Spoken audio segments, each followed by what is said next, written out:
This is the Hollywood Outsider, a weekly movie and TV podcast with a new episode every Thursday. And this week we're going to look at upcoming releases, including Carrie, Escape Plan, The Fifth Estate, and 12 Years a Slave. Spoiler-free reviews of Gravity and Captain Phillips are from the Outside In topic this week. With Carrie hitting theaters, we're going to talk about horror remakes. We're going to have the latest in movie and TV news as always, including our own trivia segments. My name is Aaron Peterson, and with me today are my fellow host, Scott Clark. What is going on, Aaron? Doing a podcast. Brian Williams. Come on down. And Justin McCumber. I can't top that. We were just reliving dating Survey games. says. We were just reliving game shows. Oh God, there were some good ones. What did you get? What is your favorite one? Does anybody have a favorite game show they missed? No whammies, no whammies, no whammies. Oh yeah, back in the day, the Press Your Luck was definitely the best. Was that the whammy one? Yeah. Oh, was it? Yeah. Oh, I like Password, and I don't know why, because the game itself sucked. The password is. Yeah. That was almost weird. You like it. That was kind of creepy. To me, the Newlywed Game for sure. It's always neat to kind of see somebody calling out their partner. I loved Supermarket Sweep in the 90s. I don't know why. Is that where they just ran around and filled up a cart? Yeah, it seemed like the easiest because game you were in in the a world. closet most of your Wasn't life. that like a Nickelodeon show? No, I don't think it was Nickelodeon. It wasn't I like think kids. it was on TV, man. It was on regular TV. I just thought I always wanted to do that just to see how much crap I could throw in a cart. I was like, how can you lose at this game? I did want to do that too. Because they say you can get in your head, you're like, oh, I could do so much. Yeah, better always than start with the this. hams. Yeah. Always start with the hams. I miss Bob Barker. Yeah. Drew Carey's not bad, though. He's not bad. He's not bad, but it kind of misses the old flavor with, Bob and his beauties. Mm-hmm. Just it's not the same anymore. The sexual assault lawsuits. Yeah. Yeah. Well, now they have male models, too. They didn't not in Bob's time, they didn't. No, I said now they do. Oh. It's a new era, man. Justin's like, screw that. Screw that shit. The game is fixed now. Brian, was the Newlywed Game the one where they would ask you'd have a couple in separate rooms and they'd ask them trick questions about each other? Is that the one? Yeah. They would. You would have to. Yeah, they would have the wives sitting there, and then the host would ask them a question, what they thought their husband's answer would be, and then they bring the husbands back in, and then of course they usually say something. Of course they got it right sometimes, but a lot of times there was some kind of a loaded question that Like maybe who a little in his bit. office does he find attractive? Yeah. Bob. Ooh. So. That's funny. Well, let's get on with the show. Podcast Awards voting ends the 15th, so if you haven't, we'd appreciate it. If you go to podcastawards.com, go to Best Movies Film, and put in The Hollywood Outsider. Our URL is thehollywoodoutsider.com. We'd appreciate it. So please, we're one of those podcasts, we never beg and ask for donations and all that crap, but we do ask for this. So did you guys see the Godzilla? Save all of our begging for this. Yeah, we save all of our begging for the awards. Mm-hmm. Did you guys see the Godzilla teaser? It was up and it was down. It was up, it was pulled. It was up, it was pulled. What? I didn't know it was pulled. Why was it pulled? I guess people put it up too early. Stop it, Brian. I didn't say one word. You knew where I was going. Brian's like, It's like Peter on Family Guy.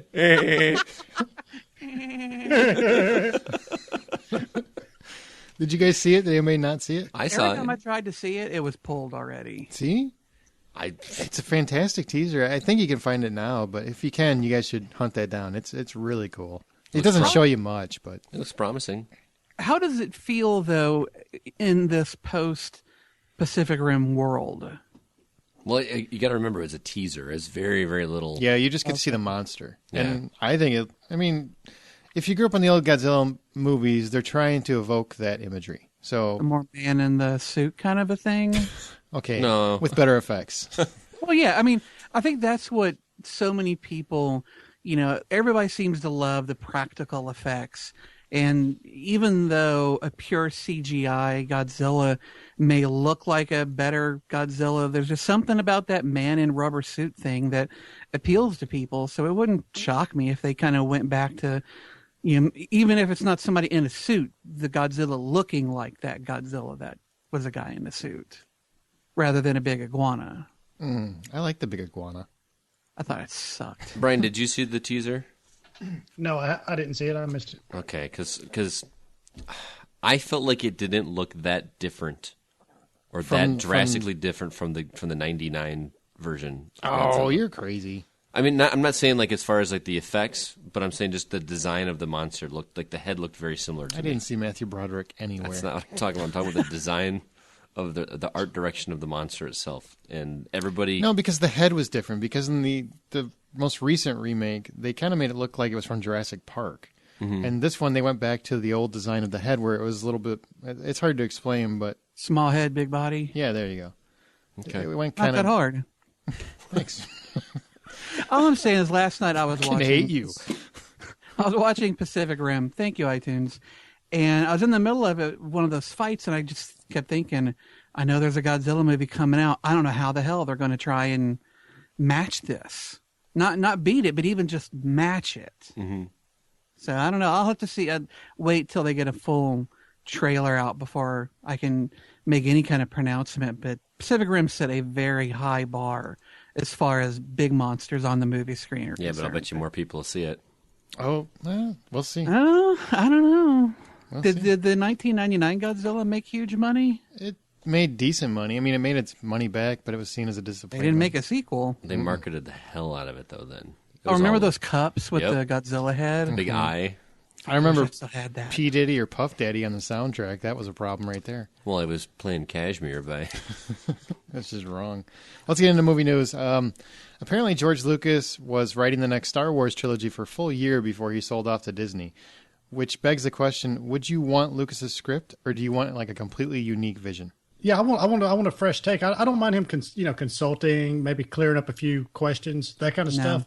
No, but apparently he's according to his son, he was writing this for a while. He was happy, I guess, that he was staying busy with it and everything. And I guess Marvel or Disney came knocking, and of course we all know what happens after that. But I'm fine with it. I mean, I don't mind him being a consultant type of role, but at this point, at this stage, now that everything is sort of more or less tidied up, just let somebody else take the reins from here, because he's not going to be involved enough down the road to have a hand in much more than the next couple of movies.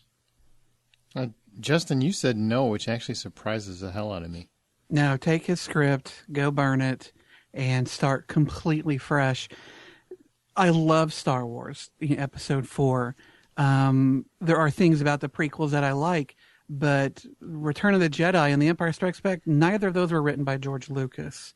I think that he has a great mind for visuals, and I think that his ability to create these worlds is what made Star Wars so great. But his writing, his ability to capture the human heart just isn't there. And frankly, after being disappointed with the sequels or the prequels, as much as I've become over the years after my initial, gotta love it. I don't want his view of Star Wars anymore. I want people who can come in with a fresh perspective, who aren't hampered by all of the things that, the ideas and whatnot that he had up in his head about what Star Wars should or shouldn't be. He needs to move on, and this needs to go to a new generation of writers and directors. I don't think that his script was actually legitimately being considered for this movie. No, he's still weighing in on it with JJ. He's weighing in, but from the impression I got from what I read, he's more or less there, like Brian said, to be a consultant kind of thing, and to more answer questions about the lore of Star Wars, because he's obviously the expert. He came up with everything, but he actually was quoted to say something like, "Yeah, I'm not really involved." I mean, it's his baby. Before he sold it, obviously. Well, no, he's saying that he's going to continue to be involved. Now, I don't know if they're using that as a selling point, just so people don't panic and say, "Well, if Lucas isn't part of it at all, I don't want anything to do with it." Mm-hmm. But he's going to be there in some capacity. My question is, do you want him there at all or not at all? I'm okay with him there because, again, when it comes down to lore and that kind of stuff, it's all from his mind. I mean, at least the original story and the original characters, that kind of thing. I'm okay there to be like, hey, what do you think about this? Because everybody has all these Star Wars encyclopedias and wiki pages and that kind of thing. And Yeah, you've been in my office. yeah. But I mean, at the end of the day, he's going to be the ultimate source for that kind of stuff, the one to go to and say, hey, what do you think about this? Would these two characters do this or something like that? I mean, obviously, we're going to be a lot of new characters. See, I think he lost that ability when he sold Lucasfilm to Disney. Once you sell the rights to your story and your brand and your vision, you no longer have the final. You're no longer the final authority on anything regarding it. I mean, in my personal opinion. And when you look at all of the stories that have been told in the Star Wars universe, his are by far the weakest of them. I mean, there have been books and comic books and games that have been written in the universe that are more compelling than the prequels ever could have hoped to have been. So get those talented folks involved. Mm-hmm. And hey, let's face it. Anybody who puts in 2000 or post-2000 style special effects in something that's 25, 30 years older than that, I just can't trust your judgment anymore. So I need you to step away. There are some things in the special editions I do like. Well, Not Han shooting second, but there are other things I do like. Oh, I'm not going to damn Lucas entirely. I'm still a George Lucas fanboy, but I understand his view of the universe is it's just not what I want to see Star Wars be anymore. What about this? Let me pose this question to you. One of our favorite actors who we've talked about plenty is Game of Thrones' Peter Dinklage, who he's a smaller person. But he's finally landed a mainstream leading role, and they haven't titled the comedy, but it's going to be a comedy, and he's going to play a man who tells people that he is a true leprechaun. My question to you guys is, would you rather he did something that was not a play on his size? He is doing something not playing on his size. He's going to be in the next X-Men movie. He's playing forgive if I'm pronouncing it wrong, but Boulevard Trask. He's not a man of short stature. He's doing that. I don't see any problem with doing this. I appreciate people that recognize their shortcomings. Oh, really? Wow. I mean, even the pun bad, yes. But no, but I mean, in general, I thought it was funny. When saying that his size is a shortcoming, well, it's not his fault. He was making a joke. It was more to make a joke. Yeah. But when people can poke fun at themselves for things and have a good sense of humor about that, I'm okay with that.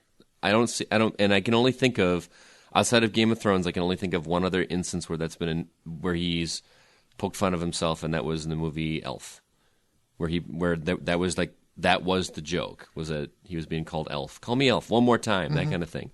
It's not like he's shoving into the ground. He's done a lot more serious roles that don't even have anything to do with him being a smaller person.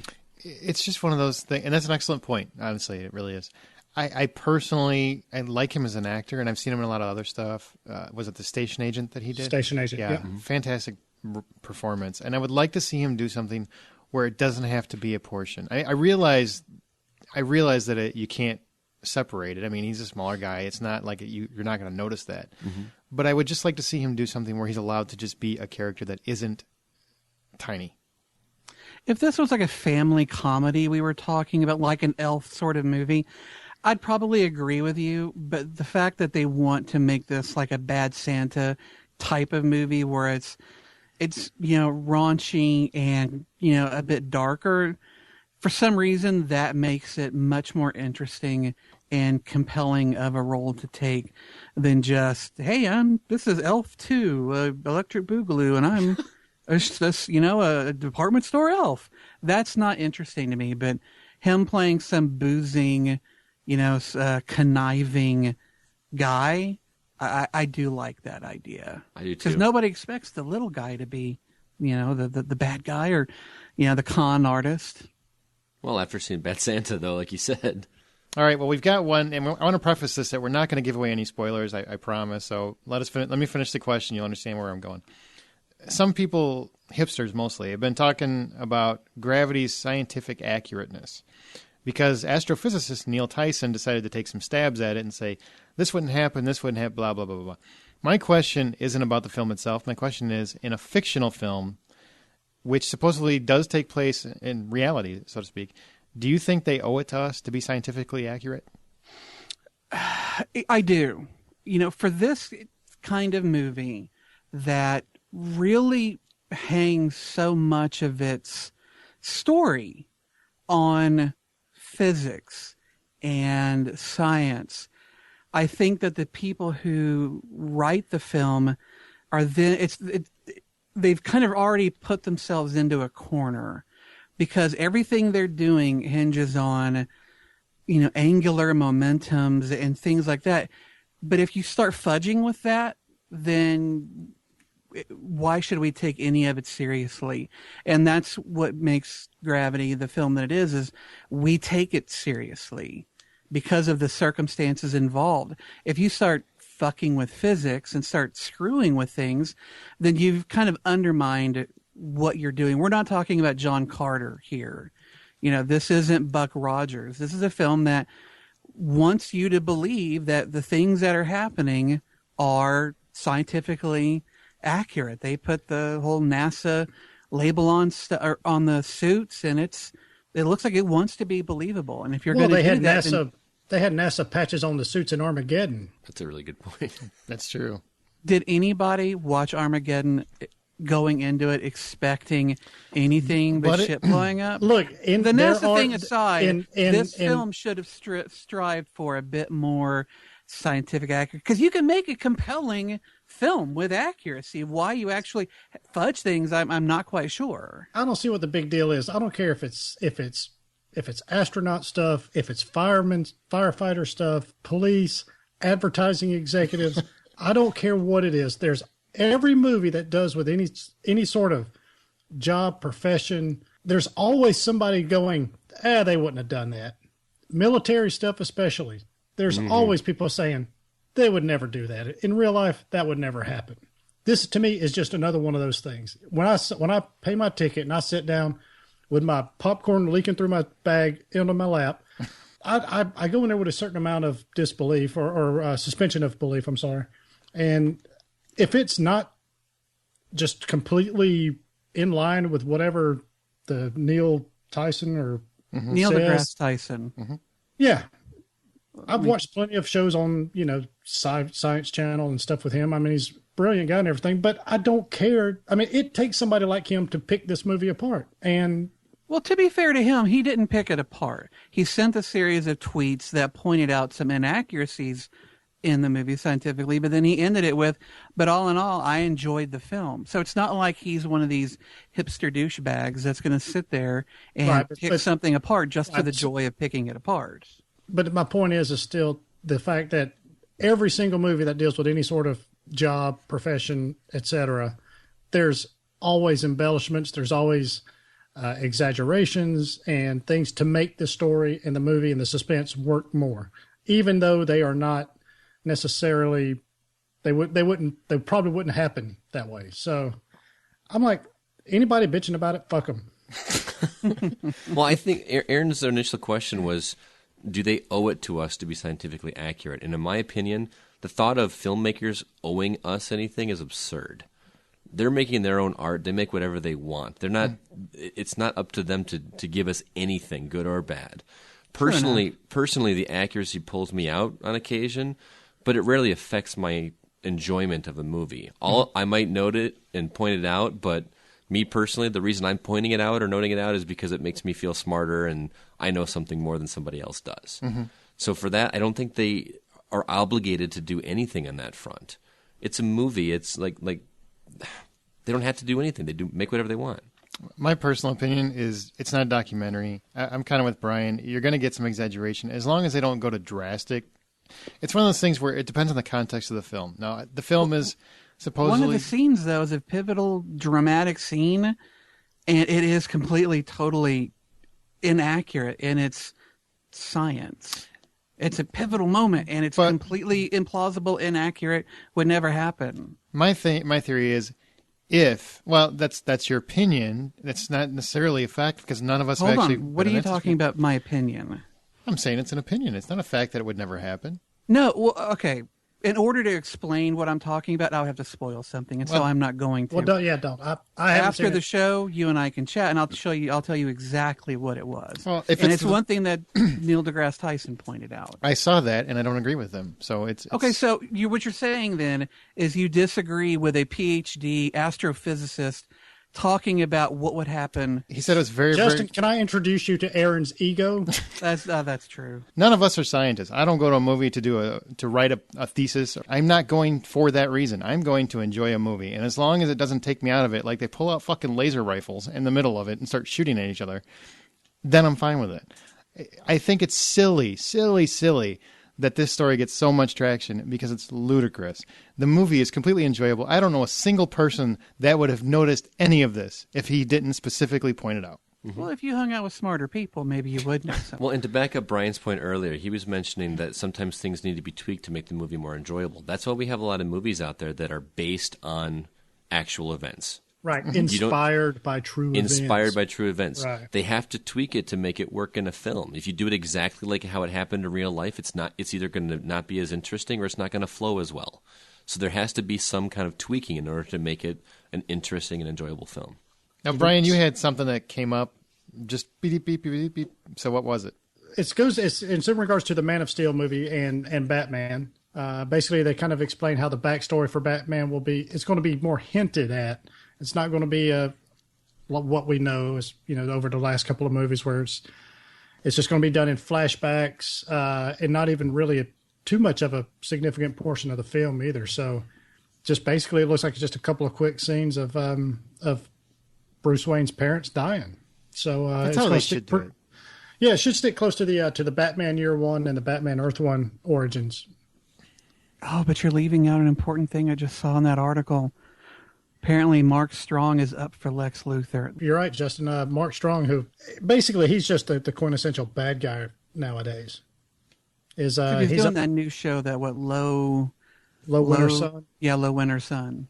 Snooze fest is what they should call it. That show is boring. It is pretty slow, and a few weeks back we talked about actors who should have better careers than what they've got, and Lenny James, who is in that, He's been in Walking Dead, Jericho, the movie Snatch.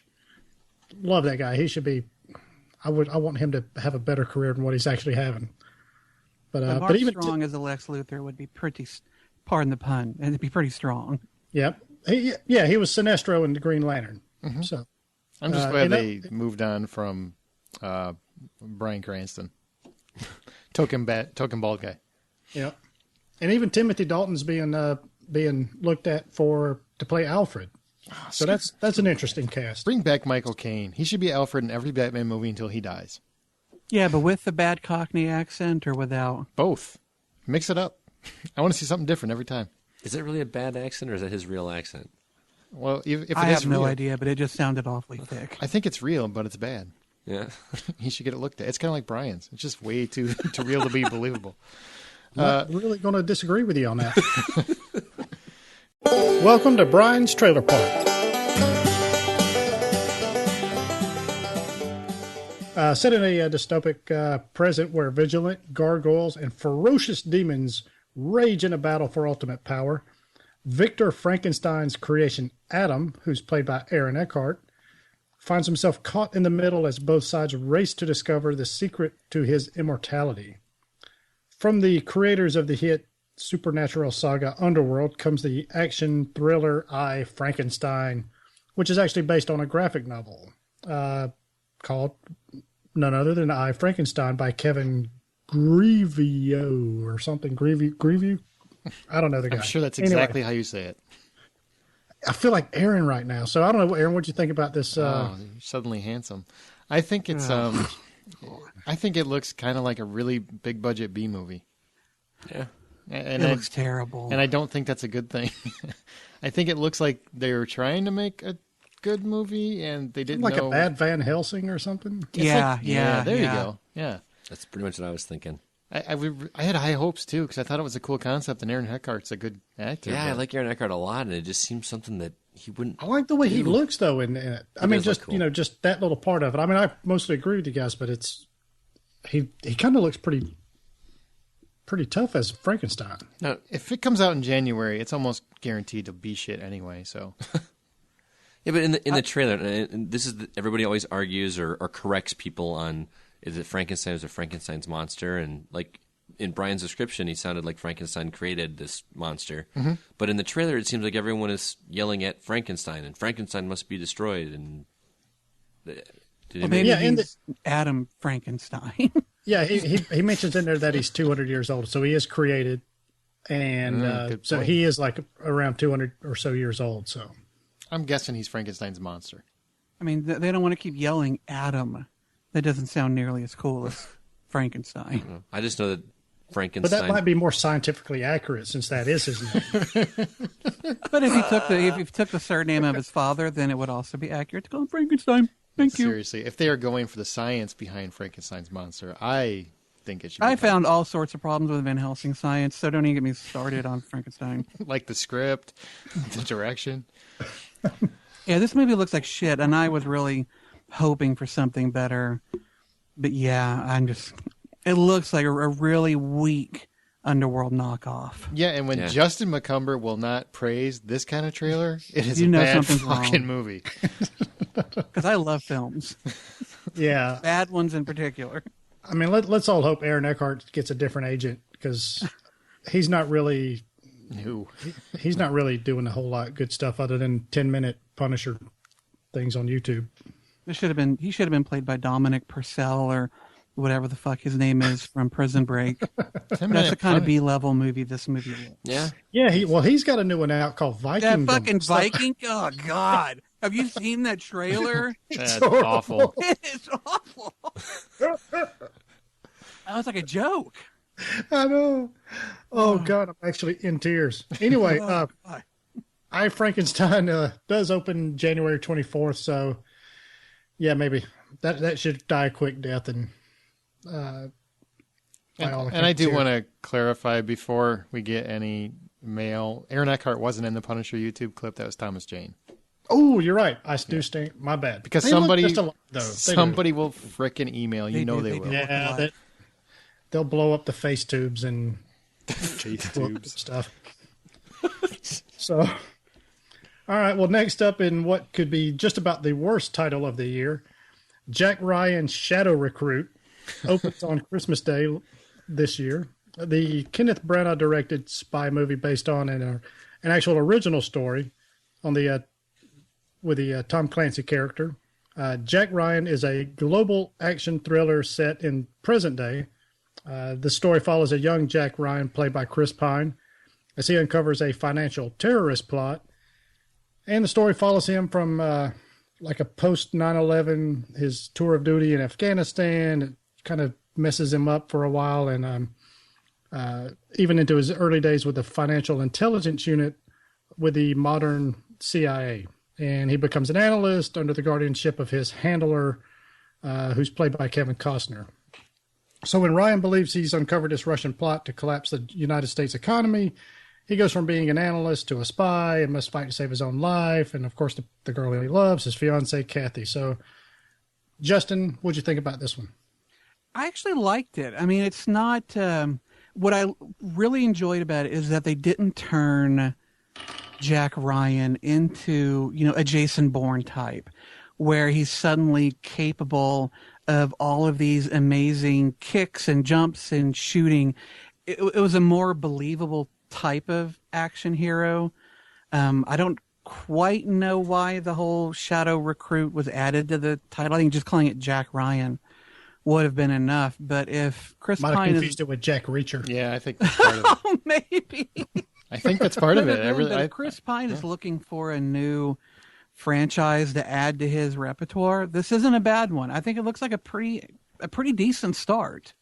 I really like Chris Pine as Jack Ryan. I'm surprised how much I liked him in the trailer, but I think in my opinion, I felt like there's too much action in the trailer. Don't get me wrong, I like action, but in the old Jack Ryan movies, I always felt like action was kind of a backseat kind of thing, and there was a little bit of it, and when you finally got to the action, there was a payoff. Mm-hmm. This seems like they're trying to put that at the forefront. Because like the Jack Ryan movies, I'm not a big politics guy and espionage and that kind of thing, But I like the Jack Ryan movies because I felt like they were properly paced and that kind of thing, and there's always a little bit of payoff with action. This is just more in your face. I don't know. It's more Mission Impossible. Yeah, and Yeah, I agree with you. I see what you're saying. Yeah, I thought it was a little generic. I really think the title is stupid. When I first heard it, I'm like, oh, they got a new Splinter Cell game, and I was misinformed. I don't like the title. I think it looks a little. It reminded me a lot of the Alex Cross trailer, which is, parts of it look kind of interesting, but the whole of it just felt a little bland to me. I expect a little bit more kick to it, more of a political intrigue vibe, like you were talking about. The other movies had that. Mm-hmm. Even Sum of All Fears, which I'm not a fan of, but it had that vibe, and I don't get that from this trailer. So I don't know if that means that they're not going that route, but I don't know how you make a Jack Ryan movie without doing that. Well, I mean, the story seems kind of. I mean, Brian explained it a little bit, but the story from the trailer seems kind of murky. Like, we're not really sure what it is, but I think you'd say the same thing about the other Jack Ryan trailers as well, except for probably Hunt for October, which is pretty straightforward. But it might be one of those where we get into it and get pulled in. I just hope that they pull back the action a little bit more from the trailer, which I know they got to put action in to sell the movie. So it's not the 80s anymore. I will say though that the more I see Chris Pine on screen, the more I like him. Mm-hmm. You mean in this particular role or overall? Overall, there's a certain charisma that he's got that I'm finding myself more appreciative of the more he acts. You can watch these trailers and those from recent episodes at thehollywoodoutsider.com. You can also get your T-shirts at thehollywoodoutsider.com. Go on to Twitter, tweet us at H_outsider.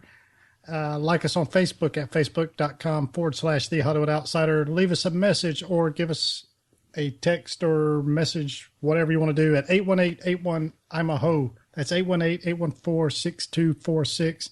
Of course, you can always email us at feedback@thehollywoodoutsider.com. Aaron? All right. Now we're going to go to Bad Casting Director. That's where every once in a while we throw this out there. One of our hoes gives the other hose an iconic role, and we each get to pick who we think would be the absolute worst possible actor for that role. This time it's going to be Scott's turn, and remember, he gets to pick the winner, so whoever he thinks is awful is who wins. But we'll also have a listener's choice, so whoever you guys like best, email us feedback@thehollywoodoutsider.com, and we'll tell you who got the most votes next week.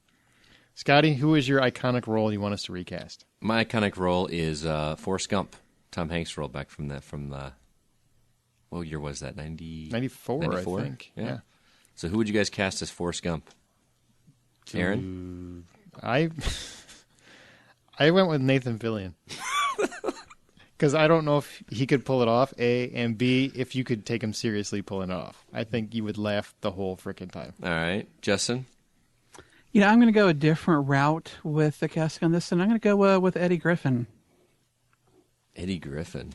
Yeah, Undercover Brother. Yep. Yeah. That's a good one. All right, Brian? Wow. I mean, can't you see that mustache through the years? Ooh. You never go full retard.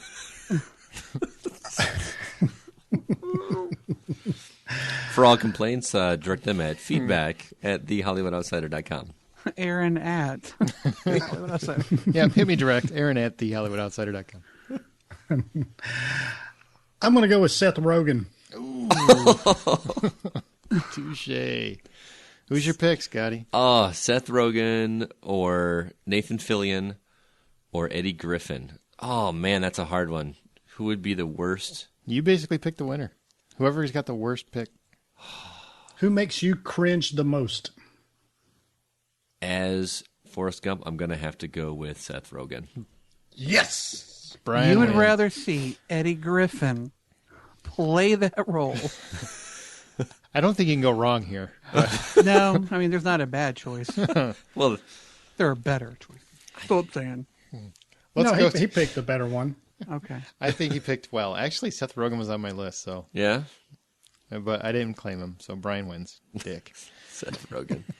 Now let's go to the big screen. We review any new releases. Brian, put your thing on mute because I know you don't want to hear anything. Even though Peace out. Go get a sandwich.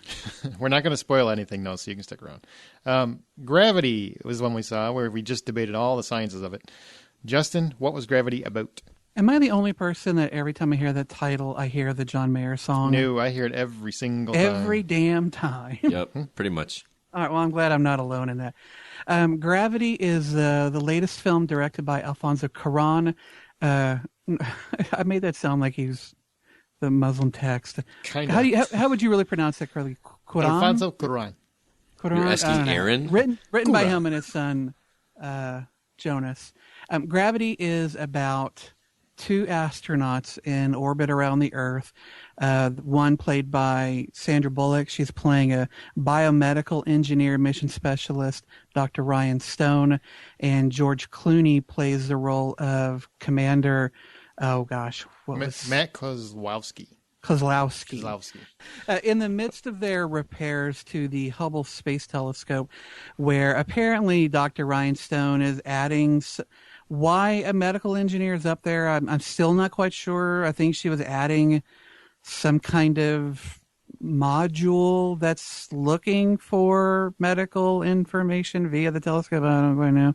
But anyway, they're working on the Hubble Space Telescope when suddenly they get word that a Russian satellite and something else collided, sending its debris across the orbit of Earth, and they've got to get back into the shuttle and get out of there before that reaches them and wreaks all sorts of havoc.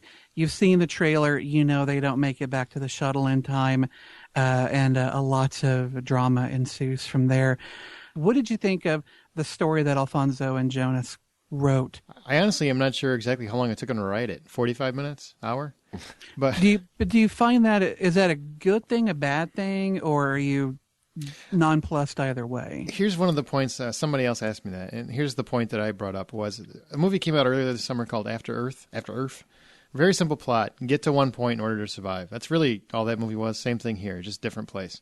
But where After Earth had kind of half-assed performances and really lazy tension, Gravity takes the same simplicity, and I think it just grinds your gut in the knots. It uses the entire environment to illustrate the tension in space and to tell the story of what they're going through to try to get to the next point. And that's something that was sorely lacking in After Earth. They didn't have that forward momentum. So as far as the story is concerned, I don't think the movie really works so much because of the story. It's because of how it's told. If that makes sense. Because of its visuals, its sound, its special effects. Well, not just the special effects and the visuals and sound, but the way that the story was told, as far as like there's no setup with the characters. You don't have any backstory. You're not seeing them in training camp at Cape Canaveral. It starts.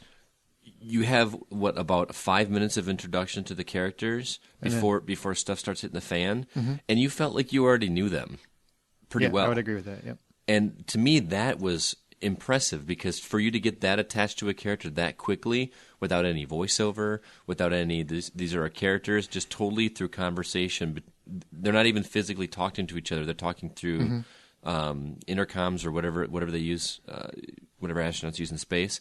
That is what really grabbed me from the beginning. I was already invested in those characters in a very, very short amount of time. Which helps when they cast very familiar people. Well, that too, and a very small cast. You don't have you don't have a whole lot of characters to try to get to know very, very quickly. So, well, and that leads right into the acting. You know, other than the amazing visuals of this film, it's really the Sandra Bullock. I'd say 90% of the acting that goes on in this movie is right on her shoulders. The other 10% or whatever on George Clooney. And I do need to give a special shout out. I love that they cast Ed Harris as the Mission Control voice. Having him already have played Mission Control in Apollo 13 and now hearing him again, he's just, for me, he is the voice of Mission Control at this point. So I agree. It was actually kind of comforting to hear his voice. I understand why they did really it. The actress that carries this entire film. Do you think that? How do you feel like she did compared to what you thought you were going to get coming into it? Because I'll admit I didn't have high expectations for Sandy. I think that she was the biggest reason why I was on the edge of my seat the whole time. I was expecting her to be what we got in the trailer, which was panic. What do I do? What do I do? I can't see anything. Just a lot of non-erotic panting. Yeah. Yeah. Roughly. that's what I expected, and what I got was completely different. She was completely entertaining on the screen. Like I said, she kept me on the edge of my seat. I felt her tension in every scene that she is, either tension or desperation. It was all right in front of your face, and I couldn't have asked for better. And we should probably explain that Sandra Bullock, the reason that it's so focused on her is because she gets separated when all this happens. So it's her story trying to save herself. Mm-hmm. I thought she was phenomenal, which surprised me because I don't like her. I mean, normally I don't care much for her. I said this when I reviewed The Heat. Melissa McCarthy saved her in that movie because I didn't think Sandra Bullock is that funny. But here, as a dramatic actress, she moved me. She had me on the edge of my seat. I was worried sick for her, even though I know it's a movie and I've seen a million movies like this. I was worried for her the whole time. Mm-hmm. Clooney was Clooney. But really his purpose in the story is just to basically get her going on her story and keep continuing her journey to save herself. He's kind of like, he's the voice in her head, so to speak, because he's the Obi-Wan Kenobi. He's the Obi-Wan Kenobi, so to speak, because you love referencing him every chance you can on anything. Every podcast you can do. It's really Sandra Bullock's story, and it's a one-person story that's being told, because after the first 5 minutes, she's away from the rest of them, for the majority of the movie. And it's very hard for one actress to carry a movie that long, and she did a great job. Mm-hmm. The fact that most of her acting is done through her voice is, for me, especially compelling, because we don't get a lot of, or she's not able to depend on a lot of the things that actors normally can use when they're acting: their hands, their facial gestures, their body posture, their outfits, so much that they can use, and she's used in previous films. She can't use in this movie because she's hidden in this suit. She's able to create this character and make you care about her, and I think that's tougher to do than if she had the full range of things that she could normally have used. She was very constricted, and I think that actually helped her performance. I think really the star of this movie is the visuals. It's the special effects of the star field and the shit blowing up and the planet below. This movie is just a visual masterpiece. Were you guys, do you feel the same way? Was that the real star? I will say that very rarely do I walk out of a 3D IMAX movie completely satisfied that I paid the extra $3 to go see it. I totally did this time. This is one of those that I wish I had gone to the legit IMAX screens. We've got one in our town that's kind of the poor man's IMAX. It is. It's technically IMAX, but it's probably about the third of the size of. It's more like an IMA. Yeah. It's an I'm in. It's an I'm in. Yeah. This is a visually stunning movie, and one of the things that I love so much about this movie, you guys have all heard me complain about other movies that have shaky cam. Mm-hmm. This is a movie that needs to be an example of how a camera moves in an environment without being distracting from what's actually going on. I felt like I was a third or fourth astronaut that nobody talked to, floating around just watching what was happening. Never was my attention strayed away from what was going on, what was moving, and I loved that. Yeah, even in the chaos, you knew what was going on. Exactly. Yeah. Even when just things were spinning and out of control, you knew exactly what was happening, and I just want to see that more instead of the shaky cam seems just so cheap at this point. I can't really add much to it except for the visuals are amazing, but the 3D, which I normally don't like. I'm not a proponent of 3D. I think 3D has worn out its welcome as far as I'm concerned. I've been proven wrong for this particular movie because I think they did it well. Mm-hmm. Very few movies, in my opinion, do it well, and they do it more with depth, and it's not in your face. It's not a bunch of crap flying at you, even though there's a lot of crap flying at you. There's a lot of crap flying at you. There is, but it's not the focus of it. I mean, there's a lot of really quality effects in it, and on an IMAX screen is where you should see it because the visuals are fantastic, just beautiful, and the direction is so tight. Seriously, it's been a long time since I've been this ratcheted up to see a stressful movie like this. Just to give an example, I had to ask you after we watched the movie, He also did that movie Children of Men, and there's a scene in that movie which I thought was a really interesting movie. But there's a one-shot scene in that movie where the camera is going around the vehicle. And when you said, "Oh yeah, it's the guy that did Children of Men," I was like, "Yes." Imagine that scene, but for an entire movie. Yeah, that's pretty much And it was just visually stunning. The other thing that I found impeccable in this movie was the sound production. You know, there's sound in space. I don't know the science really well, but when you hear them like turning wrenches or you hear it from the inside of their suit. You don't hear it Yes. like you would in a Star Wars movie. Exactly. And I found that so refreshing because, again, I've never been in space. I haven't experienced it. But I kind of imagine Justin has, apparently. I imagine that's what it would have sounded like. I agree. And that really added a lot to this movie. Not just like the tools and that kind of things, but when things bumped against each other or when things were getting torn apart, it was so visceral in its sound. I really enjoyed that.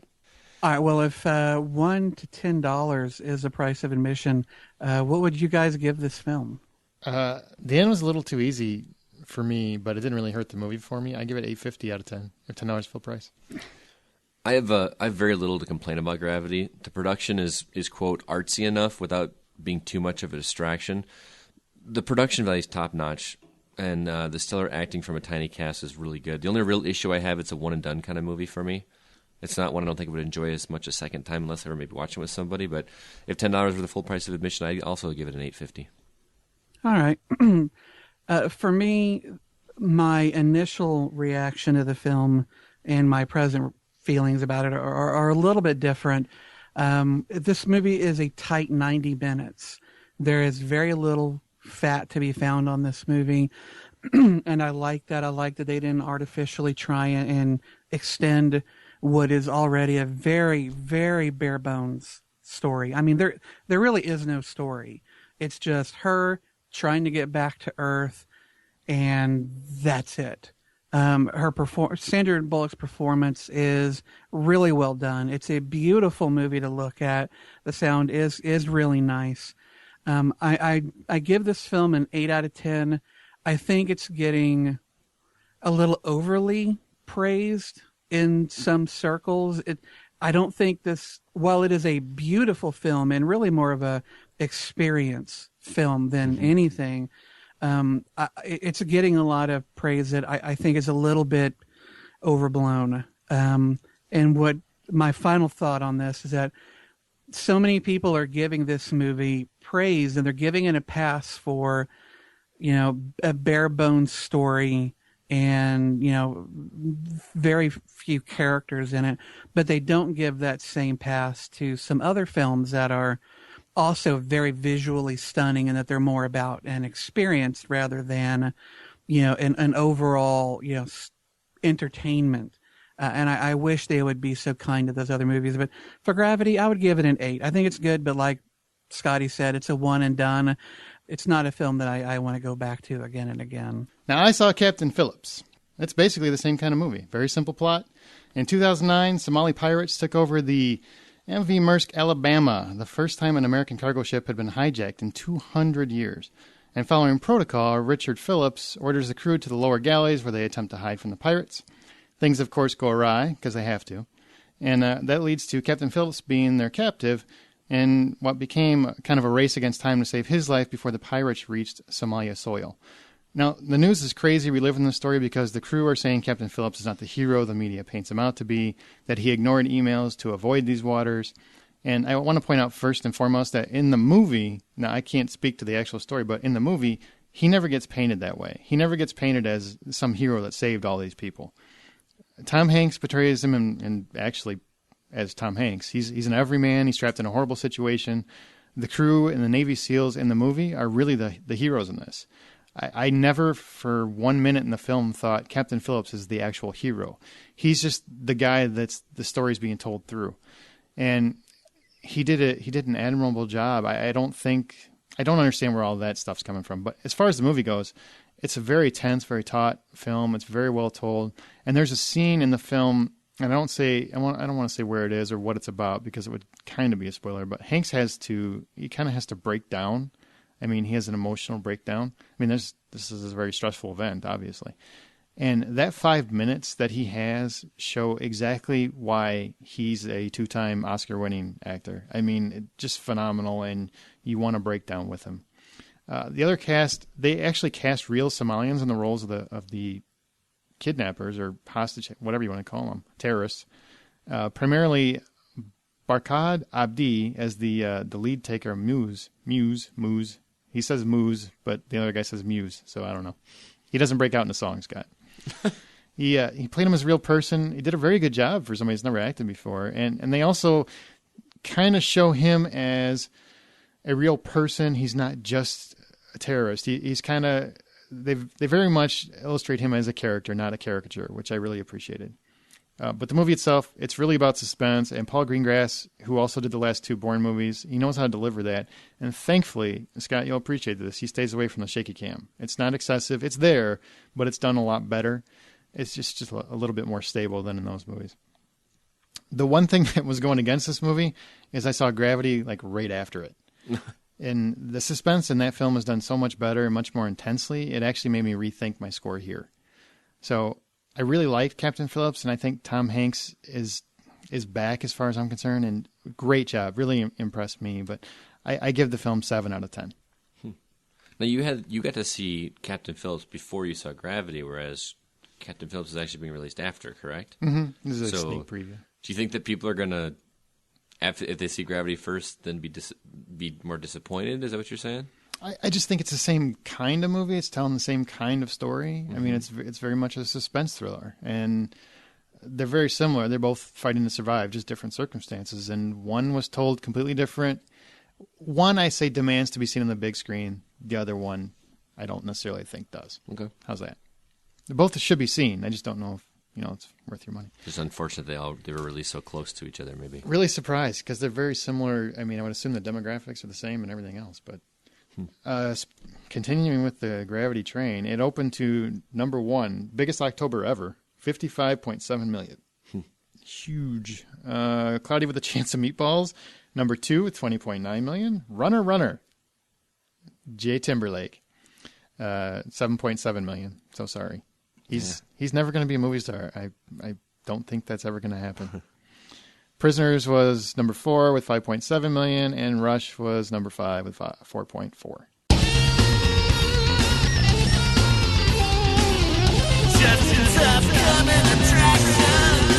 All right, guys, we've got 4 films we're going to be talking about this week, all of them opening up on October 18th. The first one is opened and limited. 12 Years a Slave is a biopic directed by Steve McQueen and starring Chiwetel Ejiofor, Michael Fassbender, and Brad Pitt.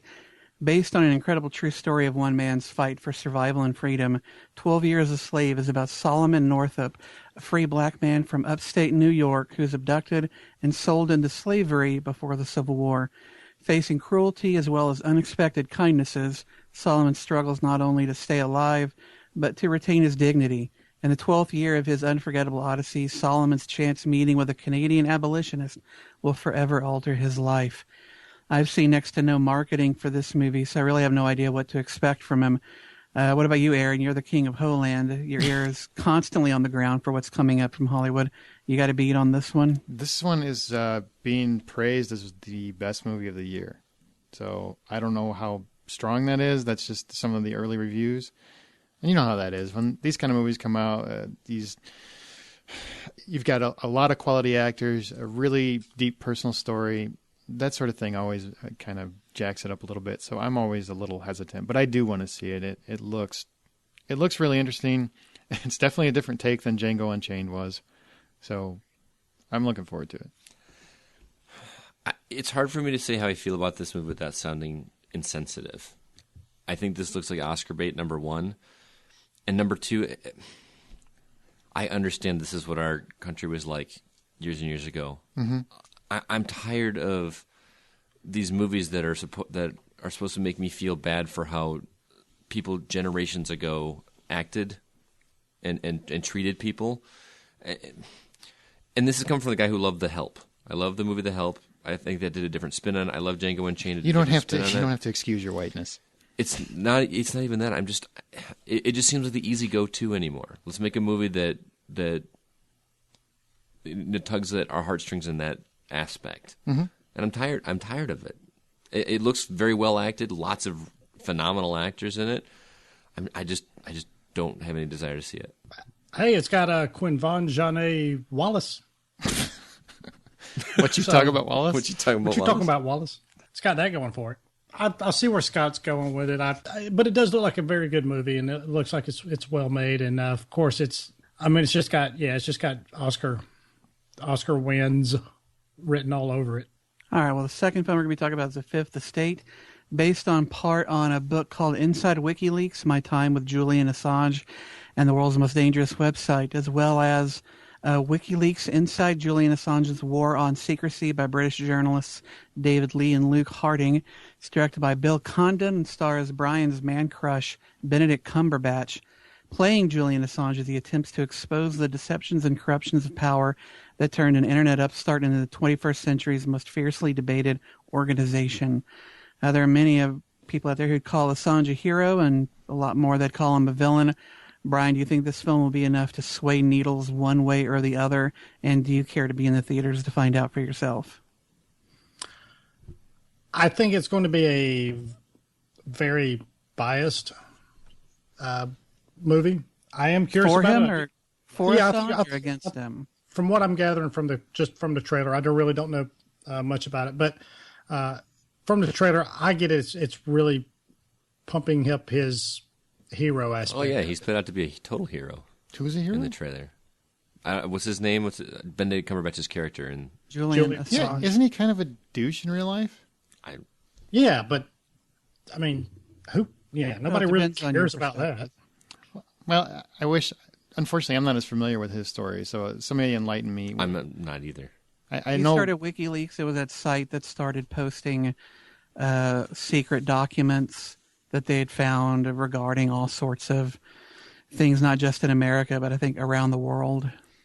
Was basically bringing truth to the people. He's a whistleblower, which I'm cool with that. I'm glad he was bringing truth to it. But is there more to the story? Well, obviously, there's more to the story. They made a movie about it. But is he, in fact, from what you guys perceive, Justin, Brian, you know more about it than I do. Is he perceived as a good guy, bad guy? What is he?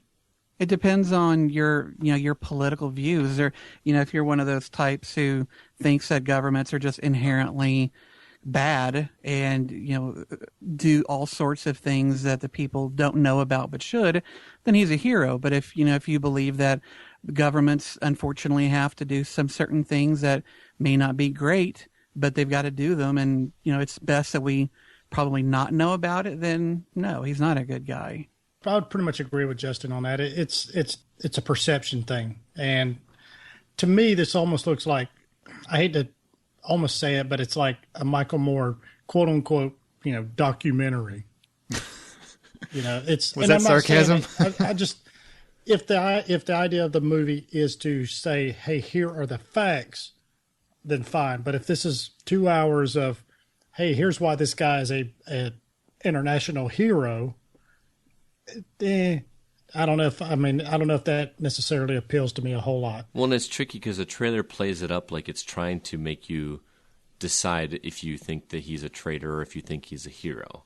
But outside of the actual discussion or the words on the screen, he's painted like he's a savior to the countries that he's exposing, basically, or what information he's giving.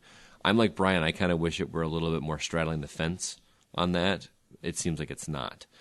Political stuff aside, though, I will watch it just to see Benedict Cumberbatch. He's becoming one of my favorite actors to watch. Yep. Whatever he does is just intensely entertaining, and he looks so different from every role he's done. Just the way that they've got him, he's got the long blonde hair, and he looks a little paler than his other films. So I want to see it just to see him.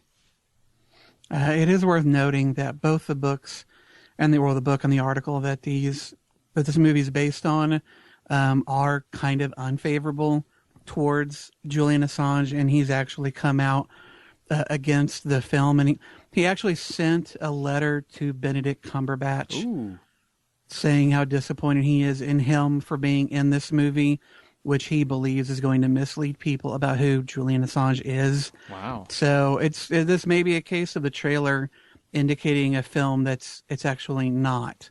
So, we'll have to wait and see. I'm not entirely interested in it. But if it's painting him as a hero in the trailer, that may not be the way it comes out in the final film. All right. So who knows? The third film is Escape Plan. It's an action thriller directed by Michael Hafstrom and starring Rambo and the guy from the Quaker Oats commercials. No, I mean, wait, that's Arnold, not Wilford Quaker Brimley. Oats commercials. You could confuse. Yeah, them, they're though. easily mistaken. Yeah. This old house guy, Do what? the guy that's selling like life insurance now. Yeah, or whatever that thing he reverse Diabetes. mortgage or something. Diabetes. Diabetes. They're both looking about the same at this point. Wow. When a structural security authority finds himself set up and incarcerated in the world's most secret and secure prison, he must use all of his skills to escape with help from the inside. I gotta say, this looks like a completely by-the-numbers action film, but that's not necessarily a bad thing. What do you have to say, Scotty? Does this look interesting or exciting in any way? I thought this trailer was a joke the first time I saw it. This looks like straight to DVD fodder. Yeah, me. it does. And the bad jokes about you hit like a what was it? You hit like a Girl Scout or something like that, or what did he say? I stopped paying attention. Seriously, and then he's like, "Oh, that it hits him again. Oh, that's better." Like, it just. How much money were they offered to do this movie? Like, This movie cost $100 million. $100 million, and 70 to $100 million. That's their estimate. and half of that is probably just to pay these two acters. It looks like it should be starring Casper Dean or something. Yeah, I could Mario see that. Van Peebles or something like that. Mario Van Peebles. Wow. James LeGros. Whatever. I'm usually the right target audience for this, but man, does it look bland and just And I wrong. keep seeing trailers for it, like everywhere. It's in every movie I've seen. Yeah. Every movie I've seen with it. I'm waiting for Expendables 3. I'll hold out. Yeah. Hey, Justin, it looks like the guard stole the mask from that Man of Tai Chi movie. Oh, yeah, it kind of does, doesn't it? Oh, yeah, I saw that. All right. I know what you're talking about. All right, our last film, and probably the one we're all most looking forward to, Carrie, is a horror remake directed by Kimberly Pierce of Boys Don't Cry fame and starring Brian's teen crush, Chloe Grace Moretz, and Julianne Moore. A reimagining of the classic horror tale about Carrie White, a shy girl outcast by her peers and sheltered by her deeply religious mother, who unleashes telekinetic terror on her small town after being pushed too far at her senior prom. I don't think I'm spoiling anything by saying this is our most anticipated movie of the week. Am I wrong? Not at all. It's one of my most anticipated movies of the year, but I will say that I am What? preparing myself to be disappointed. God, you disappointed me. No, I really have no interest in this. I could have sworn this movie was already out and almost on DVD. I feel like we've been talking Oh, it about is. this. It came out, 30 years ago? It came out in the 70s, man. Travolta was in it. No, but the remake. I just feel like we've been talking about this remake for so long. I thought it would have already come and gone, but no, I've really got no interest in this at all. Even though it's got Chloe? Even though it's got my love for Cumberbatch overwhelms the love for Chloe Grace Moretz. Sorry. Ooh. So you got a countdown timer for Benedict, too? I think he's already legal. Yeah, he's already legal. I want to see what they do with it because from what I understand, they're following the actual book. That's why I want to see it. Because I love the original movie, but I didn't like the ending. You know, the end is... Wait, Justin, you know this. The end is completely different. Yeah. So I want to see that ending. If they keep to that, this could be a fantastic movie. Didn't they do that in the 90s remake? They did it they ended it the correct way. I think they just did a sequel, or they did a TV version. I didn't see the TV version. Yeah, there was one Man, they that did must have completely passed me by. where they did the whole ending with the... I don't want to ruin it. Don't ruin it. Yeah. I didn't see it, so I don't know. But I want to see this. I think Chloe Moretz is a really talented young actress. I want to see where she goes and how she takes the role. I mean, that's not one of those generic horror remakes. That's a really specific actress played that, and a really talented actress. And wasn't she nominated for an Oscar, I think, for it? I mean, she did a great job. Yeah. Mm-hmm. She just did a great job.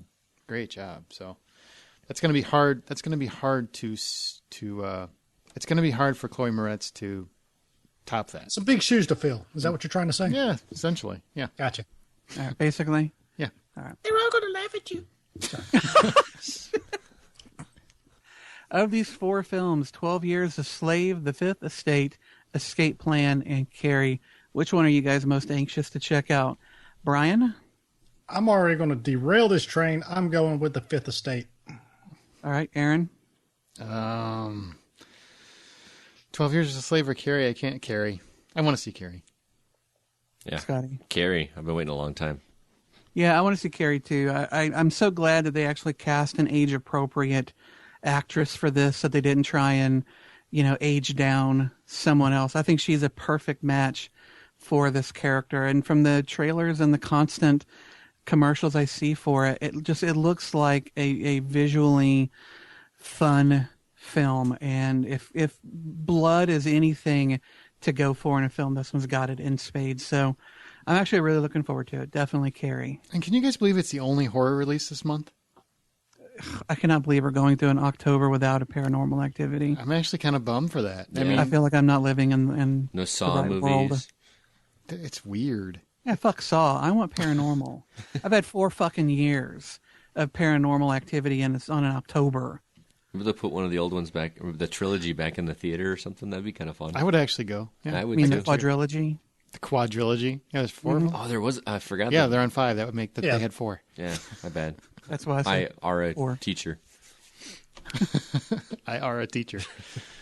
Remember, you can listen and subscribe on iTunes or Stitcher Radio app. Give us a thumbs up if you do, or through our RSS feed at thehollywoodoutsiders.com. There's a new episode every Thursday. You know they can't see your thumbs up. It's radio. Shut up. What's this movie? What's this movie? Each week we play ours or a listener-suggested clip from a movie. And if you think you know what the clip is, email us at feedback at thehollywoodoutsiders.com. Tweet us or Facebook us the answer. And next week we'll give you a proper host shout-out. Last week's answer was Brian's, and it was Uncle Buck. No response or feedback from you guys for that one. You're like, yeah, all right. You're right. Uncle Buck likes to fuck. I don't know. What are you looking for? Molly Russell's ward. The people that got it right were Sean McGuire, John Butler, J Rock, Sue S., Sandy Koki. So thanks, guys, for getting that one. And here is your next clip. And it's my choice, so enjoy. What's he doing here? I invited him over for a drink. What? I invited him over. Why? What's the matter, Charlie? Afraid I'd never come over without being invited first? You're right. You're quite right. Of course, now that I've been made welcome, I'll probably drop by quite a bit. In fact, anytime I feel like it. Now let's go to the couch where we talk about TV and home video news. Halle Berry is heading to TV for Extant. Is this a good move for her career? What is it about, really? And is it a good move for her career, or is her film career just in the tank? No, I don't think her film career is in the tank. I think that, over the past, I'd say 5 years, 6 years, television has become less the ghetto than it used to be. Formerly, if you were a movie star, then you would never really deign to do a TV show because it was just seen as a lesser medium. That's where, maybe movie stars would start or where they'd go to die, but you would never, if you have any sort of career, would actually do movie or television. But lately, a lot of people have been transitioning from movies to television and then maybe, back to movies again. There's an equilibrium, I think, that's really developed between the two mediums. A lot of movie stars have come to television, whether it's Steve Buscemi, or Jessica Lange, those sorts of people that or Kevin Spacey. Who would have ever thought you would have seen Kevin Spacey in a TV show? That's true. Granted, it's Netflix, but it's a TV show, but he's doing it. A lot of people are doing it, even Kevin Bacon, with the following. So it's not a ghetto anymore. So I don't think it indicates anything about her career. But as far as this show it goes, she says that she's going to be playing an astronaut who returns home from a year-long solo mission in space and tries to reconnect with her husband and her son. But apparently her experiences in space and home lead to events that ultimately change the course of human history. That's rather amorphous and ambiguous. I have no idea what's going to actually happen, but I think it's cool. I'd like to see her on TV. I agree 100%. I'm actually getting to the point where I feel like better stories are being told on the small screen. Mm-hmm. I don't know if that's a good thing or a bad thing, but more and more I'm seeing shows that are engrossing me, and I want to see the next chapter. And I go to a movie, and I don't really want to watch it again. Well, and it kind of brings up. Just today, I saw an article where Oliver Stone has basically shit on the finale of Breaking Bad.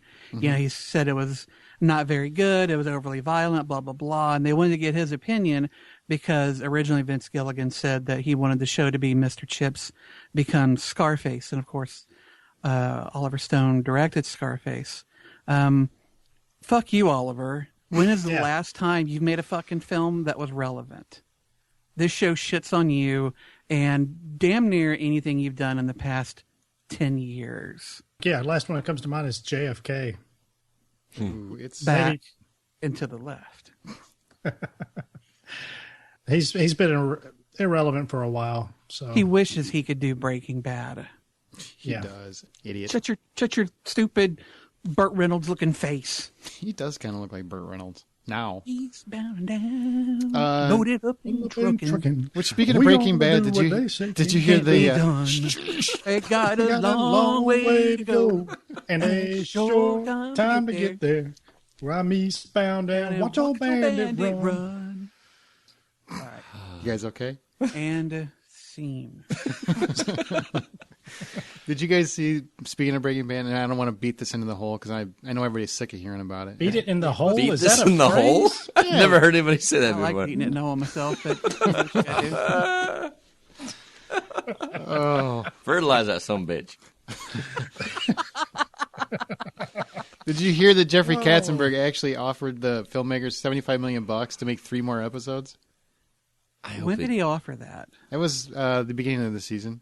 Oh, okay. Yeah, because he didn't know how it was going to end, and he had some crazy idea about doing a pay-per-view event in 6-minute clips, just dissecting the final 3 episodes that way. I'm so glad they didn't. Oh, so am I. I mean, but it was a legitimate offer. He's went on record as saying, yeah, I offered it to him, and they turned it down. Thank God. Did he show the check? I wrote it. Yeah. See? It says Vince Gilligan right on it. Yeah, but the scary thing is, though, is that he's so convinced about that format that he wants to. He's so convinced that will work. Mm-hmm. That type of format where you go like 5 or 6 minute clips and drag it out for X amount of years. Apparently, I don't. Yeah, but think about it, Brian. I mean, we make fun of him, but look at the Vine. It's 6 seconds, and people love it. Yep. They have the attention span of a gnat. Yeah, no, I'm not. Yeah, I'm not saying that it's that it won't go that direction. I hate to say it, but I kind of agree with him in the fact that it may work. I just don't want it to work. I don't want my TV viewing or entertainment viewing cut up in 6-minute segments. I watched that Haunting Melissa thing that was done up in 10 or 15-minute clips, and it just that was an excruciating way to watch a fucking movie, and a total waste of money. So yeah, I would have been sold on the whole idea if he would have made it a second screen experience.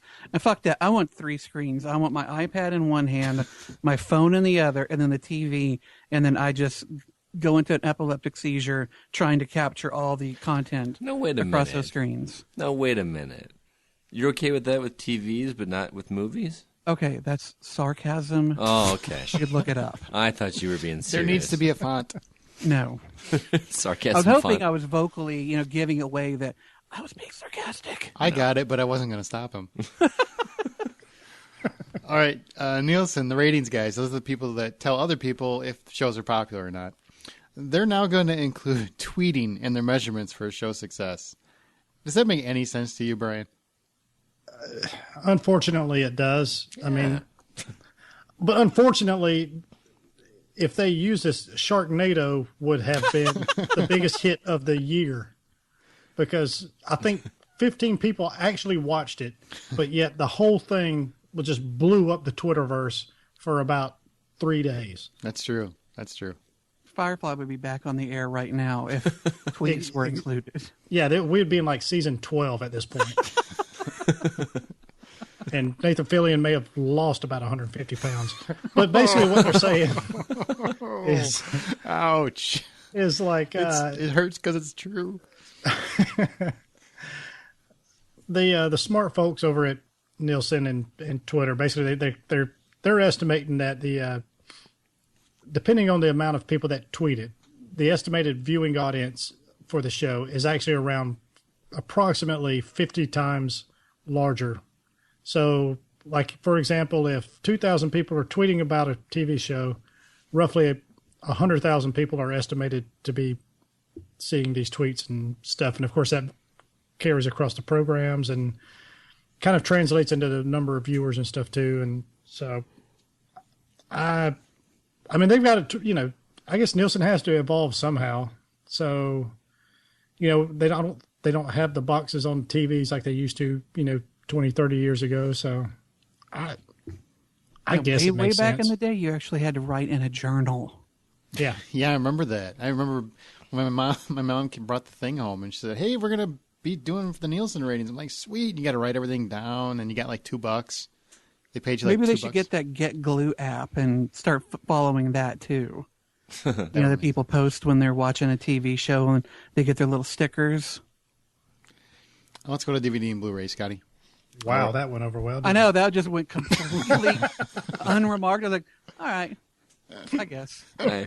It wasn't that bad. I can just see Aaron looking over at you like, right. So anyway, No, he's busy cutting me out from saying my piece. So. Did you have something you wanted to add? I did, but it's okay. It's okay. Oh, you're getting Brianed? I'm getting Brian. Is that a verb? Is Brian now a verb? It is. it is now. All right, we're looking at releases for August. August? It's October. Well, you've got August written here. So. Well, it's you should And know better. again, that Ron Burgundy comment just hits home. You know what month it is. All right, we're looking at releases for October 15th. First up, we've got Pacific Rim. If you don't know what that film is, you haven't been listening to the show for very long. We talked about it ad nauseum on episode 101. All four of us saw it, and Brian gave it an 8.50. Justin and Aaron gave it an 8, and I gave it a 7. Also on episode 99 and a half, which was a little mini episode I guess we had in there, we reviewed The Heat, or actually Aaron reviewed The Heat. He gave it a 7.50. Also on DVD and Blu-ray is Kevin Hart, Let Me Explain. This is a film starring the stand-up comedian that includes over 30 minutes of his routine as well as some skits and a look at his fans. Two others here, real quick. Maniac. This is a story about a guy that, as he helps a young artist with her upcoming exhibition, the owner of a mannequin shop's deadly, suppressed desires come to the surface, and that stars Elijah Wood. Speaking of horror movie remakes, I believe that's a remake as well. It sure is. Isn't it told from a film, like from a first-person kind of view, and you only see him when it's like looking into a mirror. reflective surface? I think so. I got that impression from the cover I art. heard it's a really good remake, though. So I'd like to see Elijah Wood in that role, too. I think that's my one. I hope he has hairy feet. And lastly, The Colony. Forced underground by the next ice age, a struggling outpost of survivors must fight to preserve humanity against a threat even more savage than nature. The cast in that one includes Bill Paxton and Lawrence Fishburne. Oh, yeah, I wanted to see that one. That trailer looked good. Okay, enjoy. Was that sarcasm Good again? Lord, you're just... Yeah, that was sarcasm. That movie looked like shit. Oh, Shit. come on. I think it looks pretty decent. I don't know why I haven't rented it yet. It looks like Aaron. Frankenstein with no budget. Like Aaron, the enemy of fun. Yep. The enemy of quality entertainment. Anti-entertainment. You haven't rented it yet, probably because it isn't out until the 15th. Well, no, it's actually been on iTunes, motherfucker, Since for August. a month. It's been out since August. It's August. Mr. Know-It-All. Oh, that's funny. All right, let's go to From the Outside In. Our topic this week, with it being the month of Halloween and with Carrie hitting theaters, bringing with yet one more horror remake, because there's been a lot lately. We're going to talk about horror remakes. The last 5 years, maybe is it 10, it seems like every classic horror film from our youth has been remade. Texas Chainsaw Massacre, Halloween, Evil Dead, Nightmare on Elm Street, Friday the 13th, The Fog, everything has been remade. Why do you think these are so popular? I mean, is it just familiarity? Why do you think these are so popular? Is it just familiarity? Let's try this again. Why do you think these are so popular? I think it's the familiarity. Fuck it. Partially, it is familiarity. We all kind of gravitate to the things we know. I think a part of it is a fascination with taking something that is a product of a previous generation and then bringing it forward into a new to see how is it handled, what are the different things they do to make it unique to the new generation doing it. And it's also a bit of laziness. I mean, Hollywood is nothing if not incredibly lazy. And should we make something new and have to, put all the effort into that? Or should we just take something everybody else knows, repackage it, and then just hope that they buy it? There's a little cynicism in that, but there's a lot of truth too. But ultimately, I do think it's kind of, it is that aspect of, well, that was my dad's horror movie. Now let's see it made fresh or made new, and they hope for the best. Do you ever wonder why they don't just... Horror is... There's a lot of things you can do in horror that are very basic. You don't need to remake something... I mean, I get that they're doing it because it's familiar, so dads will bring kids, like you said, and I guess that makes sense, but why don't they just try to come up with something new and spin it as something original? Do people... Wouldn't they rather have something new? We got to remember, I say this on shows week after week, that there's a whole generation of people that didn't grow up with that. And some people that, like me, I didn't watch all those Nightmare on Elm Streets and Friday the 13th. I've never seen any of them. You're being punished. Well, you were locked in a closet like Carrie. Yes. So, like, if I'm going to get into those franchises, it's going to be harder for me to go back and watch the first 19 of them, or however many there are. How many Nightmare on Elm Street movies are there now? Too many. You know what I mean? I'm not going to start from the beginning, and I'm going to start fresh with a reboot. I'm going to start with current CGIs, current filmmaking, and watch it from that way.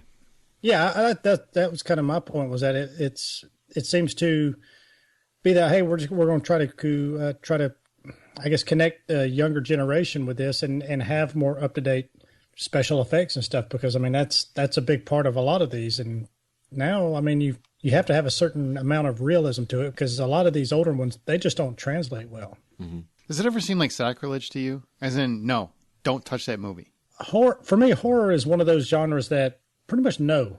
I think it's pretty much everything is fair game. And if I was to pick two, I would probably say The Exorcist and The Shining. But after thinking about it a little bit more, I'm fine with it. I'd like to see a well done, remake of both of them. And really, even The Exorcist, huh? Even The Exorcist, I think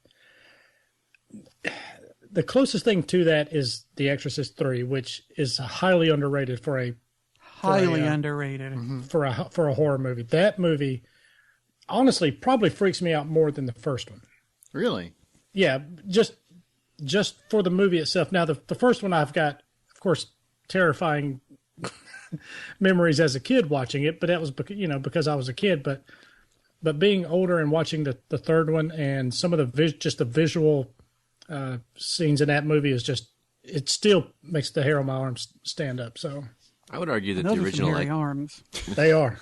Good Lord. I think the original Exorcist still holds up better than your normal horror movies from that era. That slasher era. Yeah. That's one of the few horror movies I don't like.